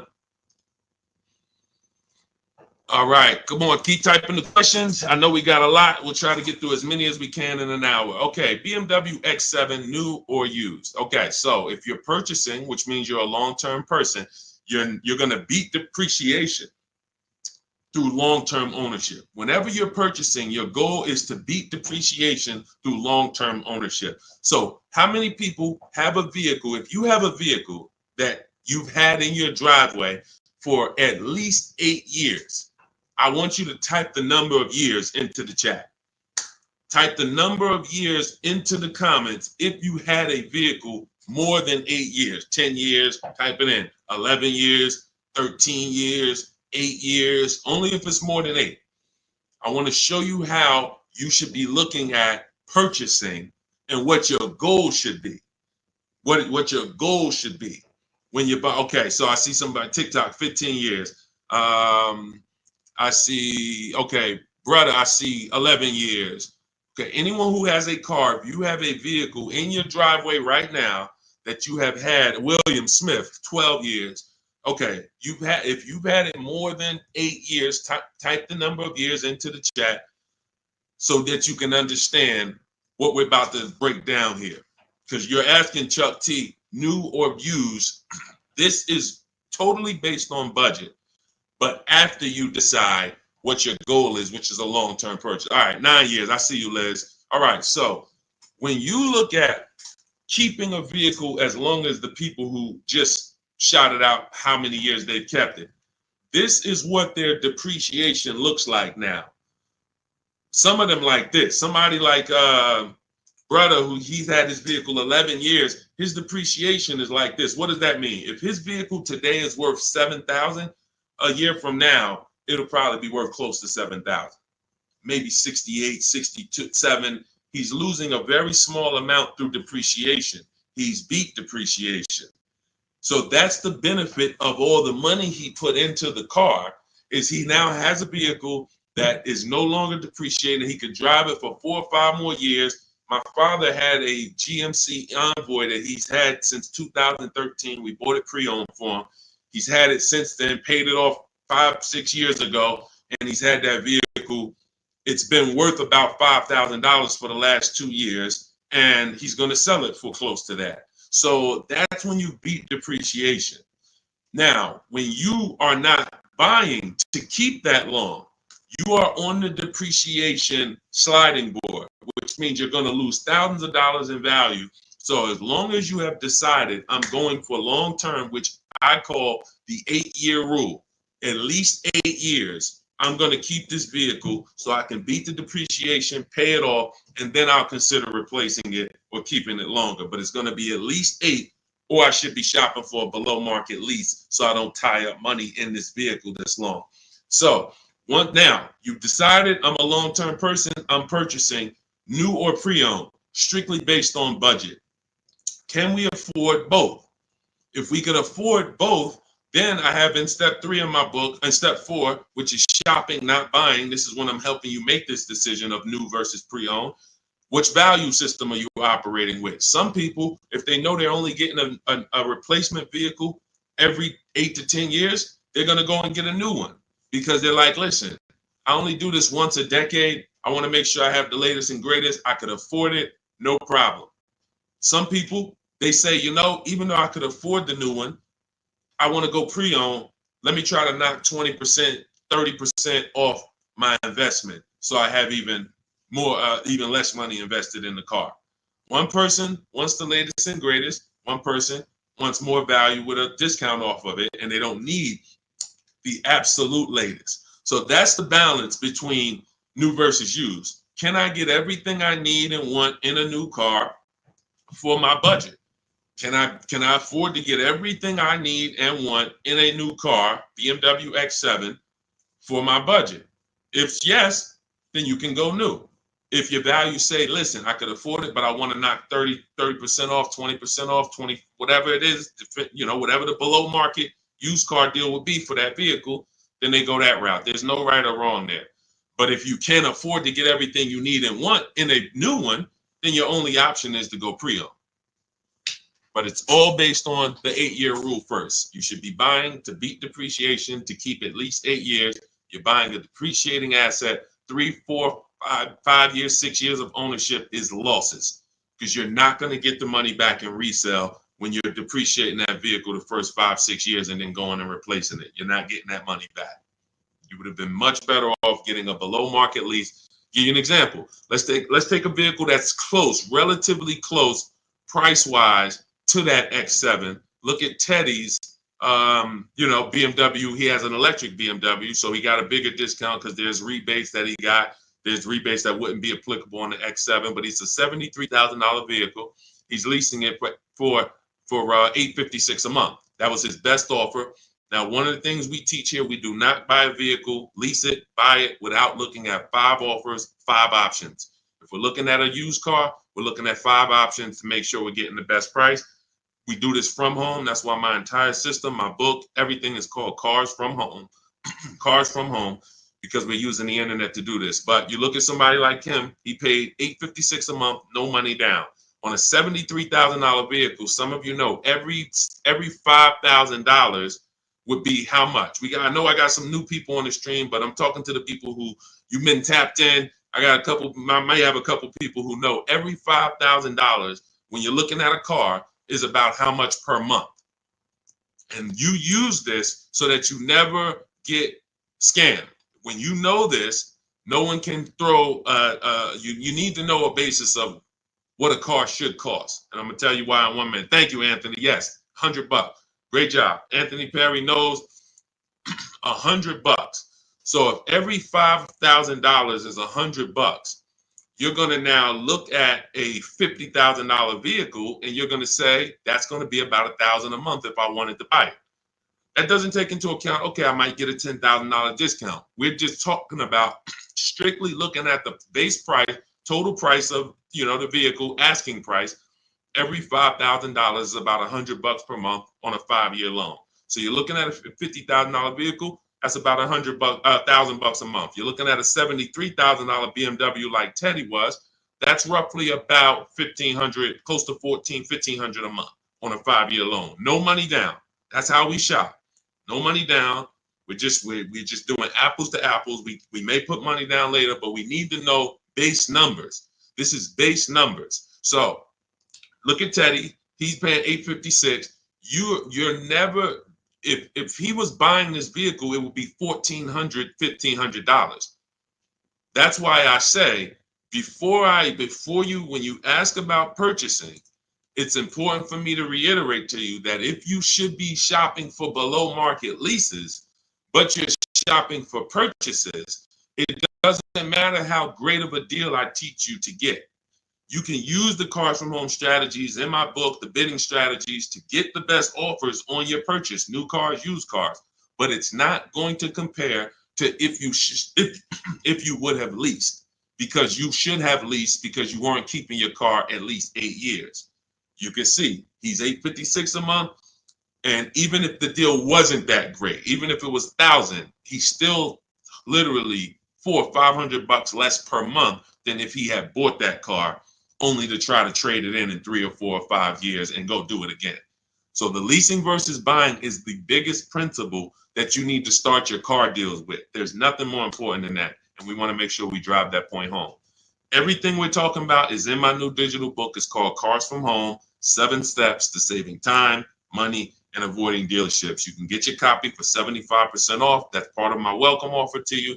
This is going to have all of my blueprints, step-by-step strategies for leasing, buying, getting below market deals for high mileage drivers. It's all in there if you don't want to try to remember this. You can get it for 75% off as part of our welcome offer. In my TikTok bio, click the picture of me. My Instagram bio, click the picture of me. Click that website and the YouTube comments or the Facebook comments. Grab your 75% off, but it's only good for 30 minutes. After that timer hits 0, the price does go back up to $97, which is still incredible. I get it at $97, but $24 is even better. All right, Dolan, shoot the next question up. All right. Cody, how much of a down payment is needed for trade-in with $10,000 negative equity? This is a great question. Depends on what you're buying the next vehicle for and what type of discount you got off the next vehicle. So give you an example. Let's take a dramatic discount like Milligan's discount. She got one of the largest discounts I've ever seen anyone get using our bidding strategies from home. Let me pull it up so that we can now. When you get the larger discount you get, the more money you're able to roll over to that deal without having to put money down. Now, let me give you an example. Why does money down become important or necessary sometimes? The banks have something called loan to value ratios. Loan to value ratios. So the banks may say, based on good credit, we will lend a customer 20% above the value of the vehicle they're buying. So if they're buying a $40,000 vehicle, we will lend that customer up to $8,000 more, which would be 20% of $40,000, because the value of the vehicle is 40. The loan to value ratio is 120%. We can lend $48,000 on a $40,000 vehicle. So if a person comes in and they want to buy that $40,000 vehicle and they want to finance and add to the loan the taxes and any applicable fees, that might come out to be roughly $44,000. They'll qualify because the bank says you have up to $8,000. Now, let's say they want to bring a small amount of negative equity over to the deal, $4,000. So now they buy it for 40. They get they have $4,000 in fees and taxes, and then they have another $4,000 of negative equity that they add to the transaction. The bank will say you're still at no more than 20% above the value of the vehicle. We can approve this with no money down. The problem happens when a person wants to add $8,000 of negative equity on top of that. So now they're buying it for 40. They are getting taxes and fees added. That's 44. And then they want to slap 8,000 of negative equity on there. That's 52. The bank is going to say, no, we only will approve 20% above the vehicle's value, which is $48,000. So if you could get it down to $48,000, we'll approve it. If not, we can't approve it. The customer has to put the money down to make up the difference. So in that scenario, what you would be asking for would be above the bank's loan to value ratios. This is why I call negative equity the bad credit for people with good credit. This is why I want you to know the cause for most negative equity situations is you don't understand leasing and you're buying your vehicles rather than getting below market leases. You take out 5 and 6 year loans, you don't pay them off, you trade in vehicles, and you should be shopping for below market leases, but you continue to purchase. So you're going to continue to have negative equity in almost every case unless you start putting a lot of money down or start keeping your vehicles longer, paying them off, and then coming back and seeing how much money you could get back out of that, which I also don't recommend. But the last thing, which is very important, especially when you have large amounts of negative equity, is let's say that same $40,000 vehicle, you're using our strategies and you get a $8,000 discount. Or let's take a vehicle. Let's take Milligan's deal. Like I said, in her particular case, she got a $79,000 vehicle for $51,000. This is a Mercedes. It's an electric version. She used our bidding system. She got the biggest discount I've ever seen, and she can put any amount of negative equity on top of this deal because the bank is lending against this vehicle, this Mercedes, based on a $79,000 value. So their loan to value ratios for this vehicle would be 20% above $79,000. So if that's, let's say $80,000, 10% would be $8,000. So you're talking about $16,000 that they would lend above the $79,000. So they're looking and saying, wow, if this is a $79,000 vehicle, they don't care about what the woman bought it for. They don't know that. All they know is when the loan paperwork comes in, we're asking for less than what the loan to value threshold show. And they have other people that go and they pay list price. They go in, they have no strategies, and they just go in and say, all right, it costs $79,000, I'll take it, not realizing that, okay, I didn't negotiate, I overpaid by almost $27,000. that's the market value for this particular vehicle, but the bank doesn't care. The bank just wants to know that when the loan comes in, it's under $86,000 or $87,000, and they're going to approve it. So the bigger discount you get, the more room you have to move negative equity over, and that's what you want to understand. If I had a large amount of negative equity, I would be choosing several vehicles, using our bidding strategies from home. If you want to do it your way, at least calling around, talking to managers, getting multiple offers. You want to talk to salesmen and managers, you can do that. But once you get the discount, any amount of negative equity that you bring over would now go on top of your selling price. So if you got a $10,000 discount, then you brought $5,000 of negative equity over, you would be well below the bank's loan to value threshold. So it's based off of how much negative equity you have, and then it's connected to how much discount you're going to get off the value of the vehicle, which is what the banks actually base the loan to value approvals on. And if you can do that, you don't need a trade, you don't need a down payment. And, I hope that's clear. If you rewatch this, rewatch this segment, it'll be clear to you. If most people understood that and the cost for negative equity, we have a lot better world. Deals. Negative equity is the one thing besides super bad credit where you can walk in with an 800 score. You're not leaving with a car, depending on what your situation is and what car you're trying to get and how much they're charging you for it. You are not leaving with a car. And that's just the sad part. So stay out of negative equity. Get out, stay out of it. All right, go ahead, Dolan. Next question. And I see you, Quinty. We'll get to you asking about Tesla. All right, Miss A, good to see you. Any advice on leasing as a first-time car buyer? Sure. Let's look for something that's mainstream because some banks do not want to be your first lease. When I was at Mercedes, unless you were like, they had a Rising Star program, which was certain college students and, would have, condition. They had to have certain things like 2 trade lines on their credit report, but that's the only people who can qualify to get a Mercedes as their first loan or lease. Some of these, luxury banks or import banks do not want to be the first one, but Honda, Toyota, Chevrolet, Ford, Nissan, and possibly Infiniti. As long as your credit profile is good, you're in that good range, high 6s, low 7s, the better, the higher the better, and you have a solid credit report, that could be 2 credit cards, but you're paying them on time, you're not using up that credit. I would be shopping based on the 8-year rule, which is the first step in my book. The 8-year rule is how many years are you going to keep the next car? That's the leasing versus buying question. And once you make that decision, if you're not keeping the car 8 years, you should be shopping for a below market lease. And I've seen so many people that would buy their first car or they would buy their children their first cars, and they're getting like $400 payments on these cars or $350 payments. That's only a $15,000 to $18,000 car. So they're usually getting a 4 or 5-year-old, Hyundai Elantra, Toyota Corolla, if they're buying used.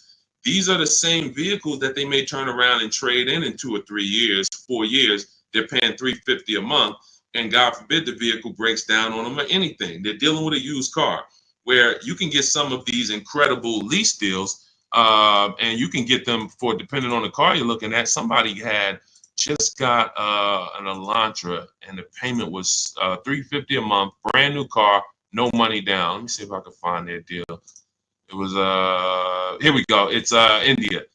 I joined last year. She joined our program. I do have a program where I shop with people. Depends on how you want to learn. You can go to my bio to figure that out too.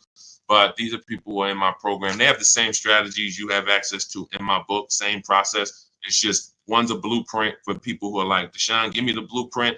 I'll follow it step by step. You can get to all your deals, and one is done with you, where you're like, hey, let's shop together. You're basically shopping with me. So it says, got back 6 quotes, because I told you guys we don't make a deal unless we get at least 5 quotes on every vehicle. Got back 6 quotes. Fast forward 2024, I had to find a car in 2 weeks, so you don't need a lot of time to implement this. My process actually takes, max probably 3 days. If you needed a car in 3 days, we can get a below market deal that fast. I had to find a car in 2 weeks, so I got to work in about 5 days. I walked out with a 2024 Hyundai Elantra, 36 month, 12K, 365 a month, no money down. So this is a brand new vehicle, probably about a $26,000 vehicle. No money down. So when we consider the fact that, as I said, some people are buying their family members, $15,000 to $18,000 vehicles that have a 365 payment. Okay, do I want my people? Do I want my child or whoever in a 2019 or 5-year-old or 4-year-old or 6-year-old used vehicle for $350 a month, $360 a month, or can I go out and can I lease a below market? Can I get a below market lease? Because again, there's a lot of people paying a lot more than what India just paid. So I don't want you to think that's the deal for everyone. That's a below market lease deal. You can look at the commercials and you'll see that anytime you go to a website to lease a Hyundai Elantra, that's not going to be the deal. $350 a month, $360 with no money down. They're probably going to say $279 a month with $3,500 down plus tax and fees. And again, the key is this is a below market deal that India got using my blueprints, using our shop from home strategy where we don't talk with dealers. So that's the thing. I would most likely say I want my child or my spouse or whoever in a new vehicle for the same payment rather than a used one. So that's it. So everything we're talking about is in my new digital book. It's called Cars from Home, 7 Steps to Saving Time, Money, and Avoiding Dealerships. You can Google it. It's already 5-star rated. In fact, before we go to the next question, I wanted to pull in some of these reviews. Thank you to everybody who has reviewed the book. And I appreciate it. I just grabbed a couple random ones. Says here, this book is a must have if you're thinking of getting a new or used car. So much has changed in the process since I bought my first car 40 years ago. Think of it as a workbook. So even though you finish the book, you will refer back to it several times in the process.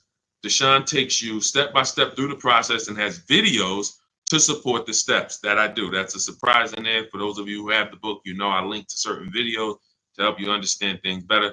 I feel better prepared to go out, get the deal I want for my next car, and I know that I didn't get taken advantage of by a dealer. Thank you, Marguerite.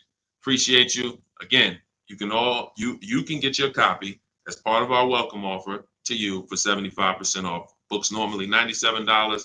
You go to my TikTok bio, click the picture of me, go to my Instagram bio, click the website that says 75% off, or you can go to my Facebook comments or the YouTube comments to activate your 75% off. But it's only good for 30 minutes. If you visit it and that clock started ticking down, once it gets to 0, the price does go back to $97. So go get your book, screenshot the thank you page so you'll have the support team's email and come on back to the show.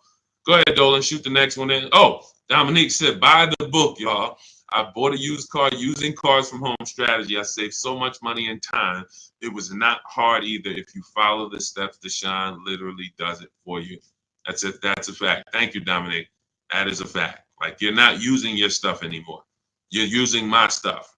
So that is, if you leave your stuff, that's why I represent Unlearn, Relearn, because when you decide you want to unlearn your way of car shopping and you want to do it the Cars from Home way, that's all you need. As long as you have a computer and you can copy and paste and send emails and visit websites, you can win. That's all you need. But you do need to be able to use a computer and copy and paste. That is a requirement. And everyone may not be able to do that. If you have somebody in your family that's good with copying and pasting and sending emails, that's all we need to win. All right. Thanks, Dominique. I appreciate that. Go ahead, Dolan. Shout out to the sharers and shout out to everybody running the likes up on TikTok. Thank you to everyone who hits the share button.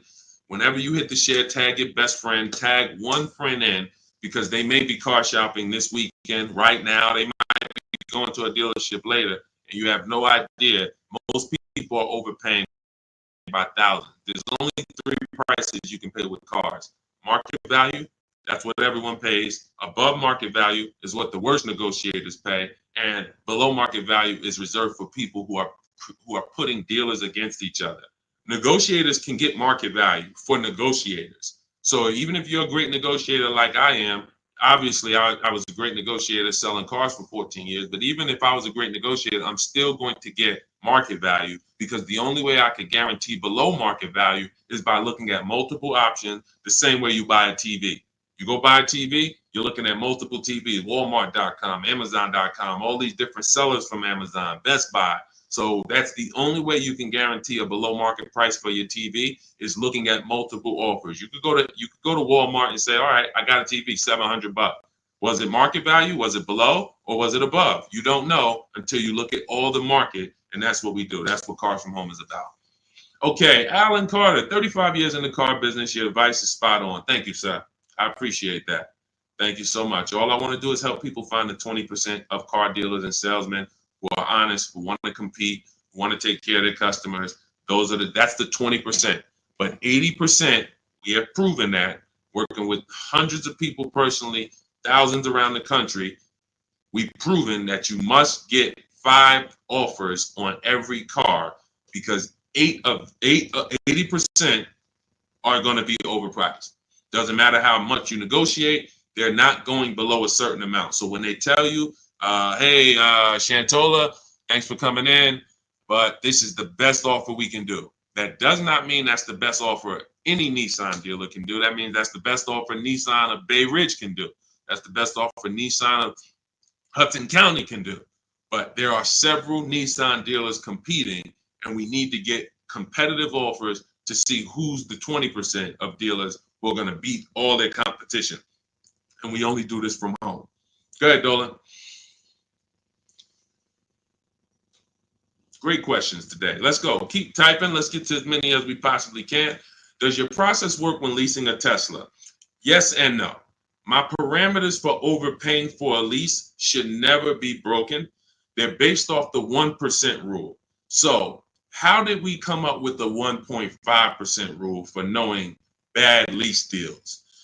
We had to look at what a great lease deal was. And the 1% rule has been around since way before I started leasing cars. So you take the MSRP of the vehicle, the total MSRP, you type that in, and you multiply the total MSRP by 1%. And if your lease payment with no money down is under that, you stole the vehicle. It's a steal. I call it a steal. So we have 3 different ways we look at leases: a steal, a deal, and when it's time to chill. Very simple. A steal is 1% or less. So what does a 1% look like in real life? Look at somebody like Greg. Greg leases his $56,000 Kia EV6 Win, $527 a month. No money down, 12,000 miles per year. Now you can adjust this miles. You can get 15,000, 18,000, 25,000. But the way we shop is based on 12,000 miles per year. That's how we judge the 1% rule. So another 1% deal, less than that. You know, Zafrina uses our strategies, uses what's in my book. She puts the dealers against each other. She gets multiple offers. You can see she used all the scripts, my email scripts. We don't talk. She gets $579 a month on this $65,000 Jeep Grand Cherokee. You look at somebody like, where is Rosalie? Rosalie Ansley is another 1% lease deal. 2024 Infiniti truck, $58,000, $554 a month, no money down, right under 1%. And he's driving something he likes. This was a vehicle he got for his father a couple days ago. So this is a 1% lease. So now we say, when I started telling people about leases in my videos, I knew people were going to go out and get bad lease deals because they just literally don't know how to make people bid, and they're just going and trying to negotiate, not realizing a lease is going to look better than a purchase.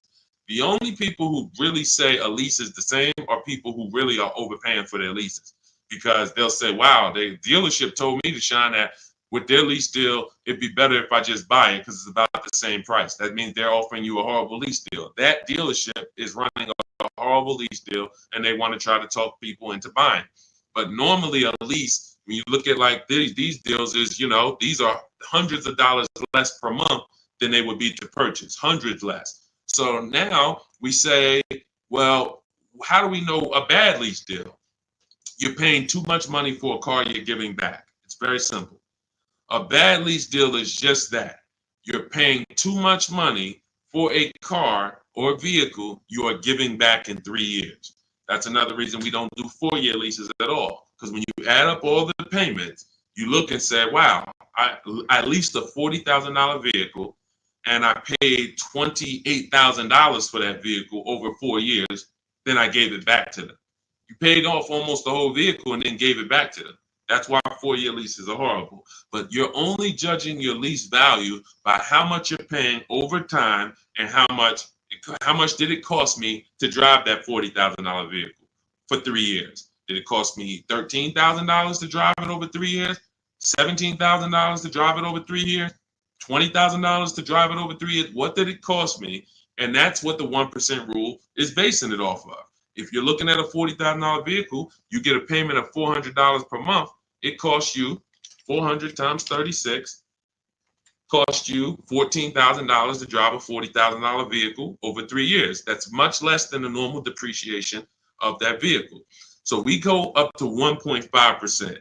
So 1.5%, anything above that, you're paying too much for a vehicle that you're giving back.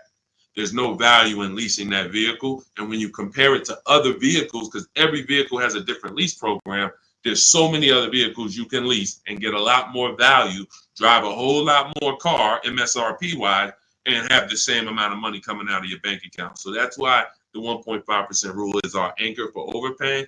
And even though Tesla does not negotiate, Quintiel, because this is all to answer your question, Tesla does not negotiate. You order your car, they have a one price system. When you do your lease for 12,000 miles per year, no money, just giving them first month's payment. You divide that into the MSRP of the Tesla. Is it under 1.5? So I don't care that Tesla. So Tesla doesn't allow us to make dealers bid against each other because every Tesla is going to be the same price from California to New Zealand to New Hampshire to Connecticut. They're the same price.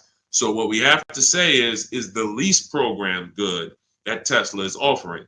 And if I divide my monthly payment into my MSRP and it's under 1.5, closer to 1 the better, the lower the better. But we need to judge that. That's how we would judge that. So when that's the part of our process that would still be applicable when leasing a Tesla. And if you have a vehicle you're replacing, or when that vehicle is up, our system for selling leases, assessing our equity, is still applicable because we don't return a lease without checking equity. This is step 2 in my process. If you have a lease, or if you have ever at any point in your life dropped off a lease to a dealership without checking for equity, type me in the comments. Type me in the comments. If you have returned a lease and you did not assess your equity, and matter of fact, I know there's a lot, you might be like Deshaun, I didn't even know you could sell a lease. If you didn't know you could sell a lease, just type a question mark. I didn't even know it was even possible for me to sell a lease, much less turn around and have a process for how I sell it or how I analyze. Okay, Faith, I see. I never done that. Dwayne Castro, me. Okay, perfect. So what we do is, this is step 2 in our process. We assess our equity on any vehicle that we are replacing because we don't trade. We don't trade. Some of you know that. So the equity assessment is how we don't give dealers back money. So if your car on the market is worth $19,000 and you go drop it back to a dealership, but they could buy that car for $16,000, now you just lost $3,000 of equity because they're going to buy that vehicle and they're going to resell it based on a market value of 19. So what we do is we make sure before we return any lease, we are checking the market value, getting 6 offers to see if is the price that a dealer can buy our lease for, is that a price that is a price that's higher than our is our market value higher than the market? Let me break it down like this.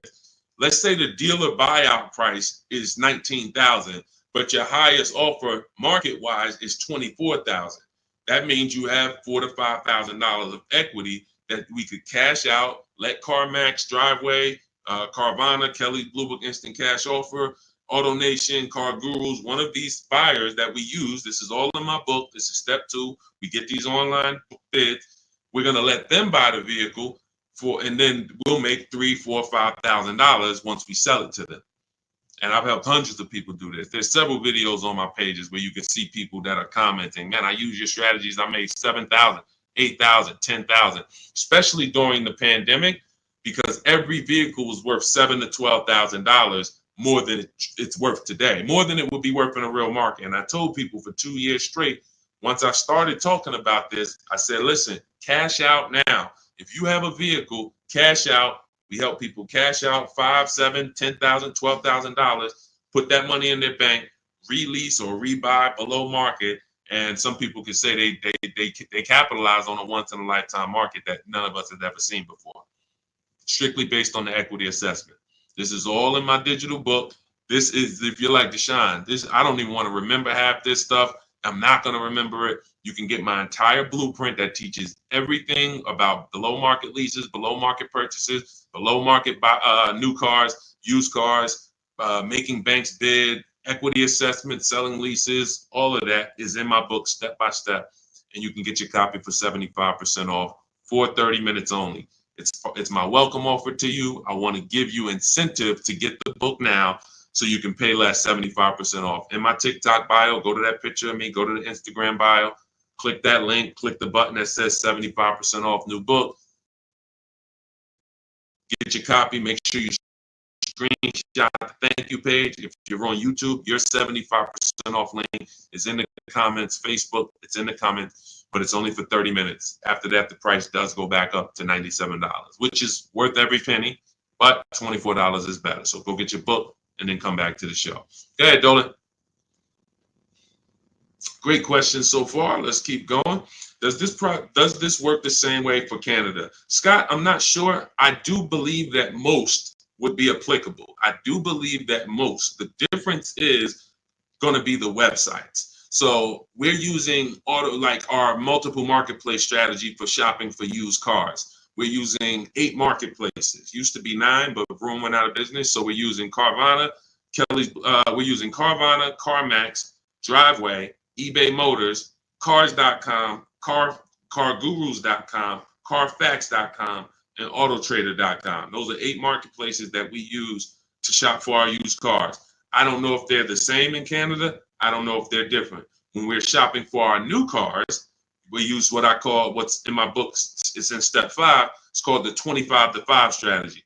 We're going to reach out to 25 dealers online. It takes us 20 minutes. You're using my email scripts. In 90 minutes, you're going to have quotes back from all of these dealers to be able to get at least 5 to 7 quotes. So out of the 25, you're going to get 5 to 7 quotes. That's why it's called the 25 to 5 strategy. We're going direct to the dealers' websites. So I give you links to the dealers. As long as these dealerships have similar websites set up in Canada, then everything is going to be the same. The scripts, the way they communicate, the things they try to get you to do, come in, can I get you on the phone, put one price here, and then, for a used car, and then hope you come in and charge you more later. All of that, if all of that is the same, which I believe it is, then everything will be applicable in Canada. It's just the websites will be different. But Honda's going to have their own dealers' websites, so that's why I say I believe 90% at least is applicable, and potentially more. All right, great question. Go ahead, Dolan.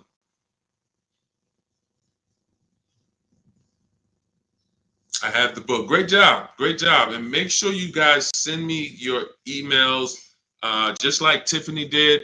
I always use Tiffany because she was the first one to send us an email, and I always make sure I reference her. But everybody who sends these in, I get to bring them onto the show. I brought a couple more. Look, this one is from Christopher. Deshaun, thanks so much for these resources. I read your entire book last night. I've already been underway and trying to put my deal together. What a great book. I have my quotes together. Now I'm ready to take the next step with the calculator. I'm a big fan of your channel and your resources. So I have calculators in the book that I invented. We have 5 different custom calculators: perfect budget calculator, lease counter offer calculator, purchase counter offer calculators, true value calculator for when we do used cars. So I think there's 4, might be one more, but there's at least 4 calculators that we invented that these, you can't find these anywhere on Google. I literally wrote the code, and so that's what he's talking about when he talks about the actual calculators that are in there for you guys. So yeah, send me all your details. I love reading stories like that. Okay, Stos, what if I have a 600 credit score? How much is that lease deal that they're going to give me going to go up by? It's a great question. So if you are not in a position to lease because you won't qualify for a lower tier approval, a tier 1 approval, which is basically the best offer. Most leases are they're offering the lease based on tier 1 approval, which you don't need to have perfect credit for. That's not a super tier approval. That's not A1. There's tier 1 and then there's tier A1. So A1 is going to be a super tier, which is usually applicable on limited inventory cars. It's not important, but most vehicles, they're going by tier 1. And so most people can qualify for tier 1 with a good credit profile. But if you don't get tier 1, the payments can go up significantly. If you get tier 3, tier 5, some banks have 6 tiers, so the payment can go up by $100-$150. That's why we always have backup offers. So in case someone tells us, hey, your payment's going up by $80, we go to our backup offer. We give them a chance to actually see are they lying to us? Are they just trying to take a shot at us? Because sometimes they are, sometimes they're not. But if I can't qualify for a lease, what I'm doing is buying what I call in my book a smart card. This stands for saving money at the right time. Saving money at the right time. It's not the little smart cards that you may be familiar with. What I'm doing is setting myself up to lease. So I'm going to go get the least expensive car that I can get a loan on. That is the goal of a smart car, to have the least expensive quality car. It must last. Car cannot be breaking down. It's the least expensive quality car that I can get a loan on. $10,000 loan, $12,000 loan. So now I'm going to get the smallest car that I can get, maybe like a Hyundai Elantra or something that was like 24, 25,000 new. And I'm looking to get it around 10,000. So it doesn't have to be too old. Now I'm getting that vehicle. I'm going to drive that vehicle for 2 years, establish a payment history. My payment should be no more than $250 a month. You're talking about a $10,000 loan. So now I got an easily manageable payment. I got a car that is dependable. I trade out of that into a lease in 2 years. But what some people do, which is what I don't recommend you do, when you're trying to qualify for a lease, that should be the goal. It should be, I'm buying this vehicle right now that I'm getting is going to set me up for my lease in 2 years. Now, some people will go, I just got to have what I want now. And they'll go and they'll get the Dodge Charger with the Hemi engine, or they want but they know that, all right, I'm going to go and get a $25,000 vehicle. But because you have a low credit score, you're going to pay 18, 20, 25% interest. So now when you go to replace that, first of all, in 2 years, you got to make it to 2 years with a high payment, a car that most likely wasn't a quality car, because you're stretching. When I say you're stretching, if you're trying to get a $25,000 Dodge Hellcat, that vehicle probably has 80,000 miles on it, no warranty. So you're getting you're not getting a quality one. You're getting the one you can afford, which is going to be high miles, older. And now you have this high payment, high interest. So when you go to replace that car in 2 years and try to go into a lease, you're going to have a huge amount of negative equity, maybe $8,000, $9,000, $10,000, $15,000 of negative equity. So when you try to go into that lease, you're not going to even be able to make the lease make sense, because you're bringing all this negative equity over from the old car. So that's why I say you discipline yourself. You drive something, least expensive car, because you're building. You're building. We haven't earned the right to get what we want, but if I discipline myself for 2 years, drive a vehicle that is the least expensive, reliable vehicle that'll do the job for me, 2 years down the road, I got 2 years of payment history. I traded out of that into my new lease, and I'm driving a brand new car from that point on. That's the plan if I didn't have good credit, but I knew I need to get to the point where I could lease. That's exactly what I would do. All right, great question. Go ahead, Dolan. Scott Johnson hold on. Ahmed, the payment includes money factor and taxes. So what part of the lease is too much? It's too much based on the total amount for a vehicle you're not going to own. So when I leased my $35,000 Jeep Grand Cherokee, I got it for $330 a month. This was in 2018. So 2018, I paid $330 a month, and then I drove off. It was a 39-month lease. So over 39 months, I paid $12,870 for a $35,000 vehicle. Plus taxes and fees, it would have been probably $39,000. So $12,000 it cost, $12,870 it cost me. When you are leasing, the only thing you are considering is how much does it cost me to drive this vehicle over 3 years. The lower, the better. And that's how I look at cars, and that's how I teach all people who do cars from home, all the cars from home insiders, look at leases and say it's a value play. That $40,000 vehicle, what's the below market lease on that? We get below market leases by making dealers bid. That's what the whole cars. That's a huge part of what the cars from home system is. You're not going to get the below market deal negotiated because you don't know what the market is. 80% of dealers are overpriced. So 4 out of 5 dealers are not going to give you a below market offer. They're going to hold more profit. They'll give you a discount, but they're not going to beat all their competition and give you the biggest discount. That's why we get multiple offers. Once we look at the below market lease, we can determine how much we're paying for this vehicle over a 3-year period. And the lower the better. Because again, we're comparing it to the 1% rule. So the 1% rule has been around. It's literally, I'm driving new vehicles for cents on the dollar. A 1% lease, $400 a month for a $40,000 car, no money down. The same $40,000 car would be $800 a month to buy, based on the fact we know every $5,000 is $100 a month. So $40,000 on a vehicle, that would be $800 a month. That's not including taxes. So you're talking $800 a month, $850 a month to buy a $40,000 vehicle on a 5-year loan. A 1% lease is $400 a month. So we're always judging the lease by how much am I giving them over a 3-year period to drive this vehicle. And, there is a point in time where you're paying too much for a vehicle you're giving back. And that means you signed a bad lease deal. Go ahead, Dolan.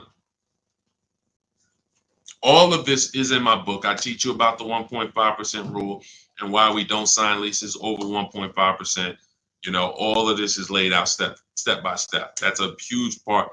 When you hear me say rules, the 1.5% rule, the 8-year rule, these are principles. These are boundaries in our Cars from Home blueprint that we don't step over. We don't. And there's one thing, if you step over, great. That's on you because you're an adult. But it's another thing to know you're actually stepping over a boundary. And that's what we didn't have in the past. We didn't have boundaries that we knew we were stepping over. When is your loan too long? Well, in real estate, you have boundaries. That's why who would sign up for a 40-year mortgage? Type me. Do I have anybody in here willing to sign up for the 40-year mortgage?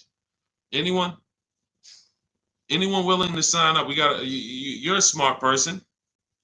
Anyone? You could get a $600,000 house for the same payment as a $400,000 house potentially. Anybody signing up for a 40-year mortgage? What about a 50-year mortgage? What about a 50-year mortgage? No. Most people know, Deshaun, the longest mortgage we're gonna get is a 30-year mortgage. Some of you go for 15 years to pay it off quicker, but you're not doing 40, you're not doing 50. Because that means I can't afford this vehicle. Boundaries. That's industry established boundaries. That means I can't afford this house. If I have to take a 40-year mortgage, 50-year mortgage just to afford it, I can't afford it. That's the same thing we bring. That's one of the boundaries we bring to car buying. We don't do loans longer than 72 months. 6-year loan is the longest loan that we will do on a car. It just leads to problems. Most of the people who've had problems with cars, horrible problems, they still have loans on them, cars breaking down. They should be putting money to the side every year for maintenance, but they can't because they're still making a $500, $400, $800 car payment, and the car is 11 years old. These are issues. These are boundaries that we don't step over. That's why you'll learn in my book, The Rule of 72 and the 10th birthday. 6-year loan is the max. Car should be paid off by the 10th birthday. These are boundaries. That's what we bring. Dion Harvey, would you pay 16 for a Mercedes-Benz with 113,000 miles? No, unless you can pay cash for it, you most likely are going to end up in a tough position. And I'll tell you why. If you can pay cash for it, then you can put away money for the maintenance and for the upkeep. When I sold Mercedes, and I sold them for 5 years, the people who I would literally run into that were in tears were people who the service department told, you have a $4,000 repair, plus you need brakes, plus you need an oil change. So oil change on the Mercedes is $200. Brakes could be $2,000. Then you have a repair because you don't have a warranty that could be your navigation system goes out. That could be $3,000. So literally you're looking at $6,000 and you still have a car payment and you still have insurance and you still have gas. So this is something I call the 4 expenses that we take into account. How we're going to acquire the car, insurance, gas, and maintenance and repairs. So these are the 4 expenses. And what gets people with Mercedes, BMWs, Range Rovers, Porsche, anything that's expensive to maintain and repair is nothing when something breaks, nothing costs $100. So it's not that they can't afford it. They can't afford to do that and make their car payment. So that's why I said, if you're going to pay cash for the 16 Mercedes and you've screened down title, history, service records, accident history, and then you've done a market assessment. This is all stuff I teach you to do step by step in my book when we're buying a used car, then you can pay cash for it. But if you can't pay cash for at this point, 8-year-old car with 113,000 miles on it, then you really can't afford that car. Go ahead, Dolan.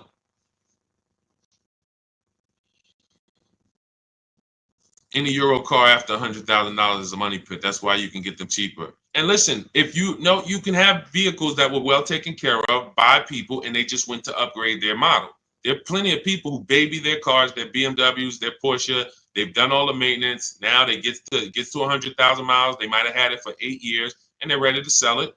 And it's a great opportunity for someone else to buy. But you have to be able to afford these cars. And you have to be able to avoid, if you can't afford to repair and maintain them, then you can't afford these cars. So that's the principle. And again, I'm somebody who's worked. My most expensive car I ever sold was a $435,000 SLR McLaren.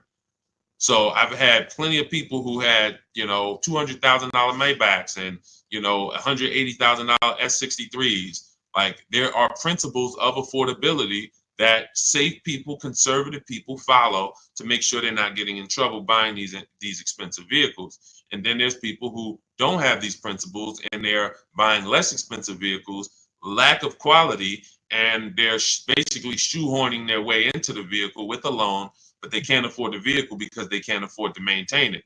And they can't afford to pay it off in time before things really start going wrong. If I got a paid off Mercedes or paid off Range Rover, but I'm putting, I was paying $700 a month to buy it, but now it's paid off. So now I put $300 a month to the side in an emergency fund. So when something breaks, I go to my emergency fund. Okay, my car needs this, my car needs that, but I'm not making a car payment anymore, so I can afford the maintenance. Problem is, when you're making a car payment and things start breaking, that's the problem. That's what we want to stay away from. So Ron, I have to turn in my 2022 Kia EV 425. Don't want to buy it, but my buyer's 21, worth only 15 right now. So $425 a month on a $41,000 car, good deal. It sounds like it, but we don't know if that was the best deal, and that's the problem. Sounds like it. It's a 1% lease, $425.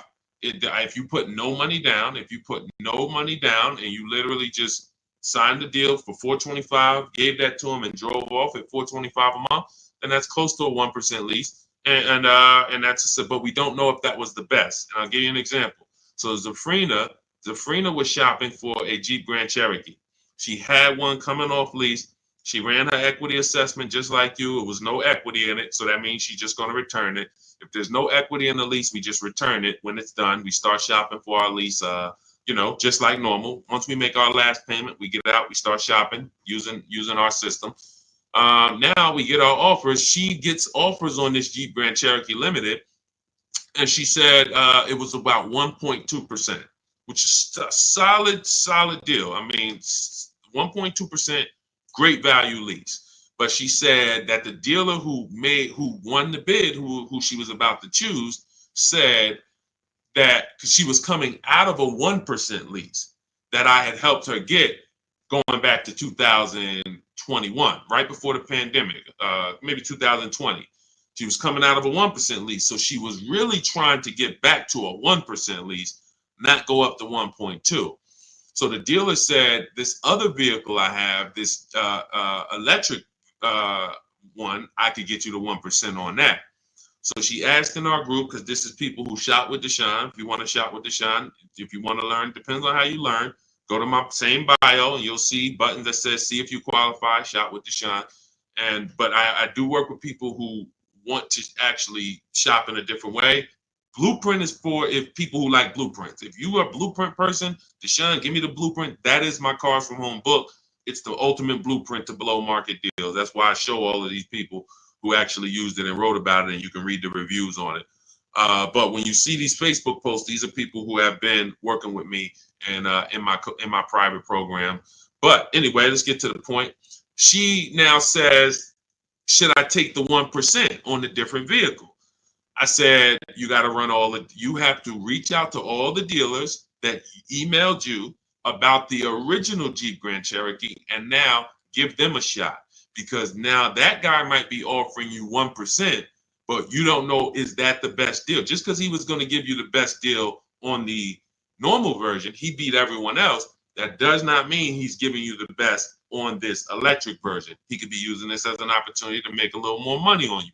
So she connects, sends out my scripts. We have this contact script, very simple to use, copy and paste. She sends it out on the electric version. The winning bid comes in at $579 a month, which ends up being a 0.88% lease. So yes, when we look at a 1% lease, we might say, hey, when you're asking, hey, this was a 1% lease, was that a good deal? Yes, it is a good deal. Yes, it is a steal. 1% is a steal. Does it mean 405 was not available on this vehicle? No. Does it mean 395 wasn't available on this $41,000 vehicle you got? No. And there's no way for us to know that unless you followed our process and you know there was no better offer than this offer. That's when you know. And that's all we care about. We want to guarantee we got the below market lease. We want to guarantee we saved all the money and got the below market discount on the purchase. We want to guarantee that on our used car that we're buying, we got the below market price. And that was the least expensive option within 100 miles of me, 150 miles of me. That's what we roll. And that's the Cars from Home system. So everything in this stream is sponsored in my new digital book. This is not, I don't wing it. And the beautiful thing about what you're going to do with Cars from Home is you're no longer going to be winging the process.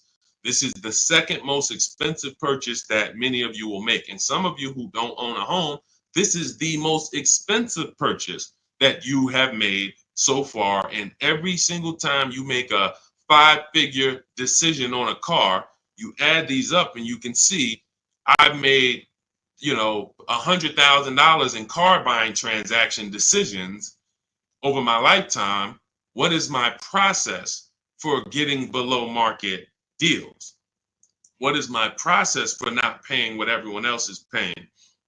You've winged it, but you're no longer going to wing it. This is a 7-step process.